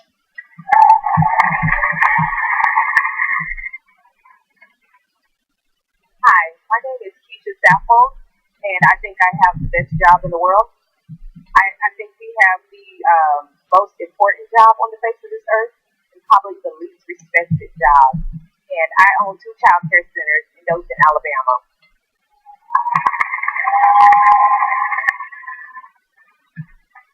My centers are not traditional centers in that they're open 6 days a week and they're open till midnight. And this is based off of my good and bad experience as a single parent.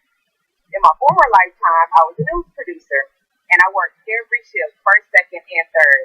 And I just found from my experiences, the places that were usually open the hours I needed and I didn't understand that. I didn't understand why my daughter deserved less than because her mom had to work after 6 o'clock. And so for me, because I couldn't afford quality care, it was never about finding a good child care center. It was about choosing the lesser of the evils. So one night, I got off work with my then 2-year-old by my side, and we were mugged. And it was horrific. I walked away from TV news altogether. That's what I went to school for. That's what my degree is in. And I came back to Alabama to work at my mother's daycare center, and I went to work on my master's. And we started this child care center. Today we're the largest privately owned child care center in our area. So I understand as a parent how difficult it is to be able to afford quality child care. I understand as a preschool teacher how incredibly low our wages are and how terrible the benefits, if you even lucky to get benefits, are. And as a child care provider, I understand how difficult it is to provide high quality care and pay your workers real wages. My question to you, Senator Sanders, is how can we change child care in America in a way that'll be beneficial to the teachers, to the parents, and to the child care providers? First of all, I got to give this.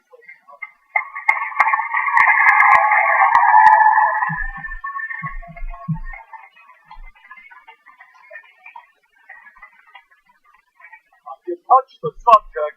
I know we got to get out of here within an hour, right? But she really gets me going. I can go on for 5 hours. And I hope Jay's not upset that you're kicking other folks on the stage.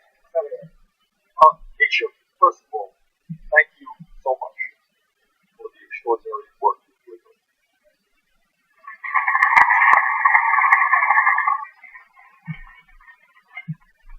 When I talk about the political revolution, when I talk about things, when I talk about radically transforming our priorities in this country, what you said is exactly what I need. When I was mayor of the city of Wilmington, when I was elected, you know what the very first meeting that I held, which is when I ended up meeting my wife Jane, by the way, she was interested in children's issues. So we talked about children. And out of that came, to make a long story short, what was I think then and probably now one of the largest child care centers in the city of Burlington, after school programs for our kids, a community, a center for kids to play their loud and terrible music. But it was a very successful effort. A Little League program in the low-income area of our state, a kids' newspaper, etc., etc. But let me talk about what Keisha said. Talk about how crazy the priorities are in this country. Every psychologist who studies the issue understands the most important years of a human being's life in terms of emotional and intellectual development are 0 to 4.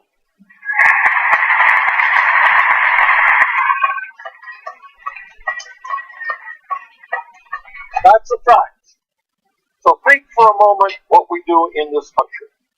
As Keisha just said, all over this country, including my own state, it is very, very hard for working families to find high-quality, affordable child care or pre-K.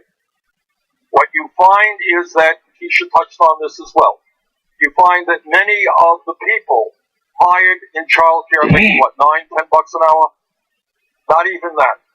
They're making less than McDonald's workers, and we are entrusting them with our children in the most important years of their life. You can make the case, I will make the case, that people who work with 3-year-olds are doing more important work than college professors do.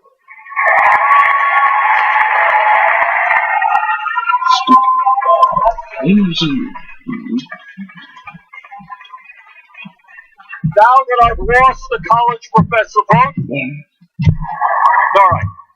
So what do? What we do is understand we're not living in the 1950s when Dad went to work and Mom stayed home with the kids. Right now, I don't know the exact number, but something like 80-85% of moms are not staying home with their kids. They can't afford to. They are out working. So what our job is to understand that when we talk about education in America, you're not talking about first grade through high school. You're talking about 0 through university level.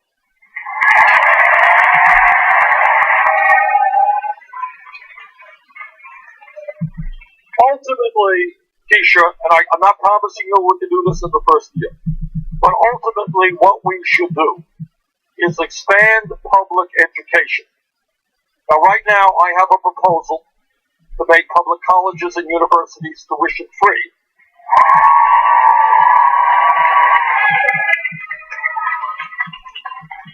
But on the other end, equally important, is to create a day, and it won't happen tomorrow. It's an expensive proposition, but it must happen. And the goal must be to make sure that every working parent with kids in this country has access to publicly funded, high-quality child care.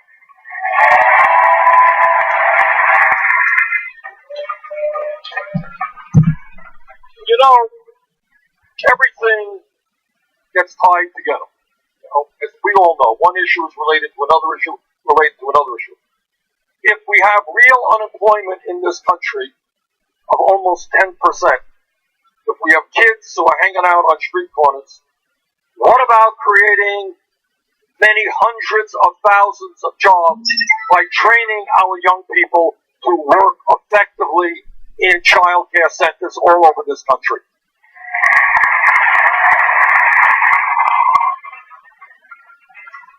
Well, Keisha, thanks again for what you're doing. It is one of the major issues that, by the way, we never talk about. Very rarely talk about. Thank you for bringing it up, Senator. Next, we're going to hear from Ross Gruters, one of Iowa's own.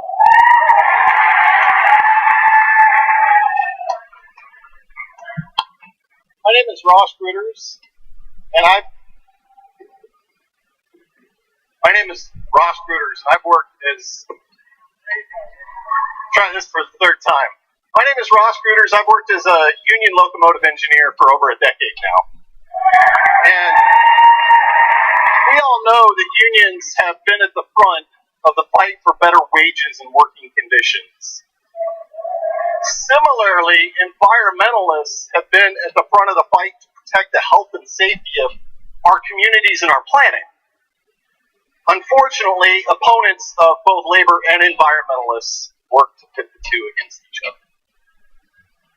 As a union member and an environmentalist, I've worked with Iowa CCI Action and Railroad Workers United, a rank-and-file caucus of railroad workers, to do both, to put the health and safety of our communities and our working economic conditions together and first. So nationally, what that's looked like is organizing across the country with other environmentalists, labor and railroad safety and environmental conferences, along with my fellow environmentalists. Here in the state of Iowa, what that's looked like is protecting our land, water, and resources so that we can oppose harmful big oil land grabs like the Bakken pipeline across our state. As you know, Senator Sanders, there are movements all over the world to transition away from fossil fuel dependence. As president, what will you do to support the people working to protect the future of our planet while still ensuring quality economic opportunity for working people? Ross, thank you. Ross, you're absolutely right that there are reactionaries who want to pit those of us who are environmentalists against those of us who are pro-labor and understand the need for decent paying jobs.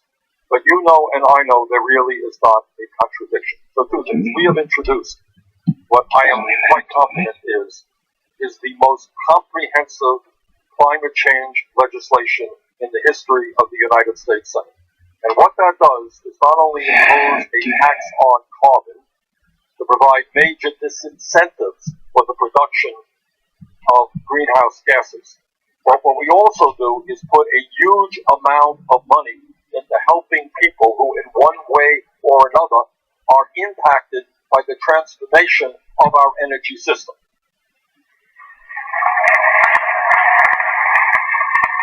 So we have got to protect those workers who may lose their jobs. Now, in terms of rail, though, what I will tell you, if we create a state-of-the-art rail system, we will create a whole lot of jobs, and by the way, significantly cut back on carbon emissions.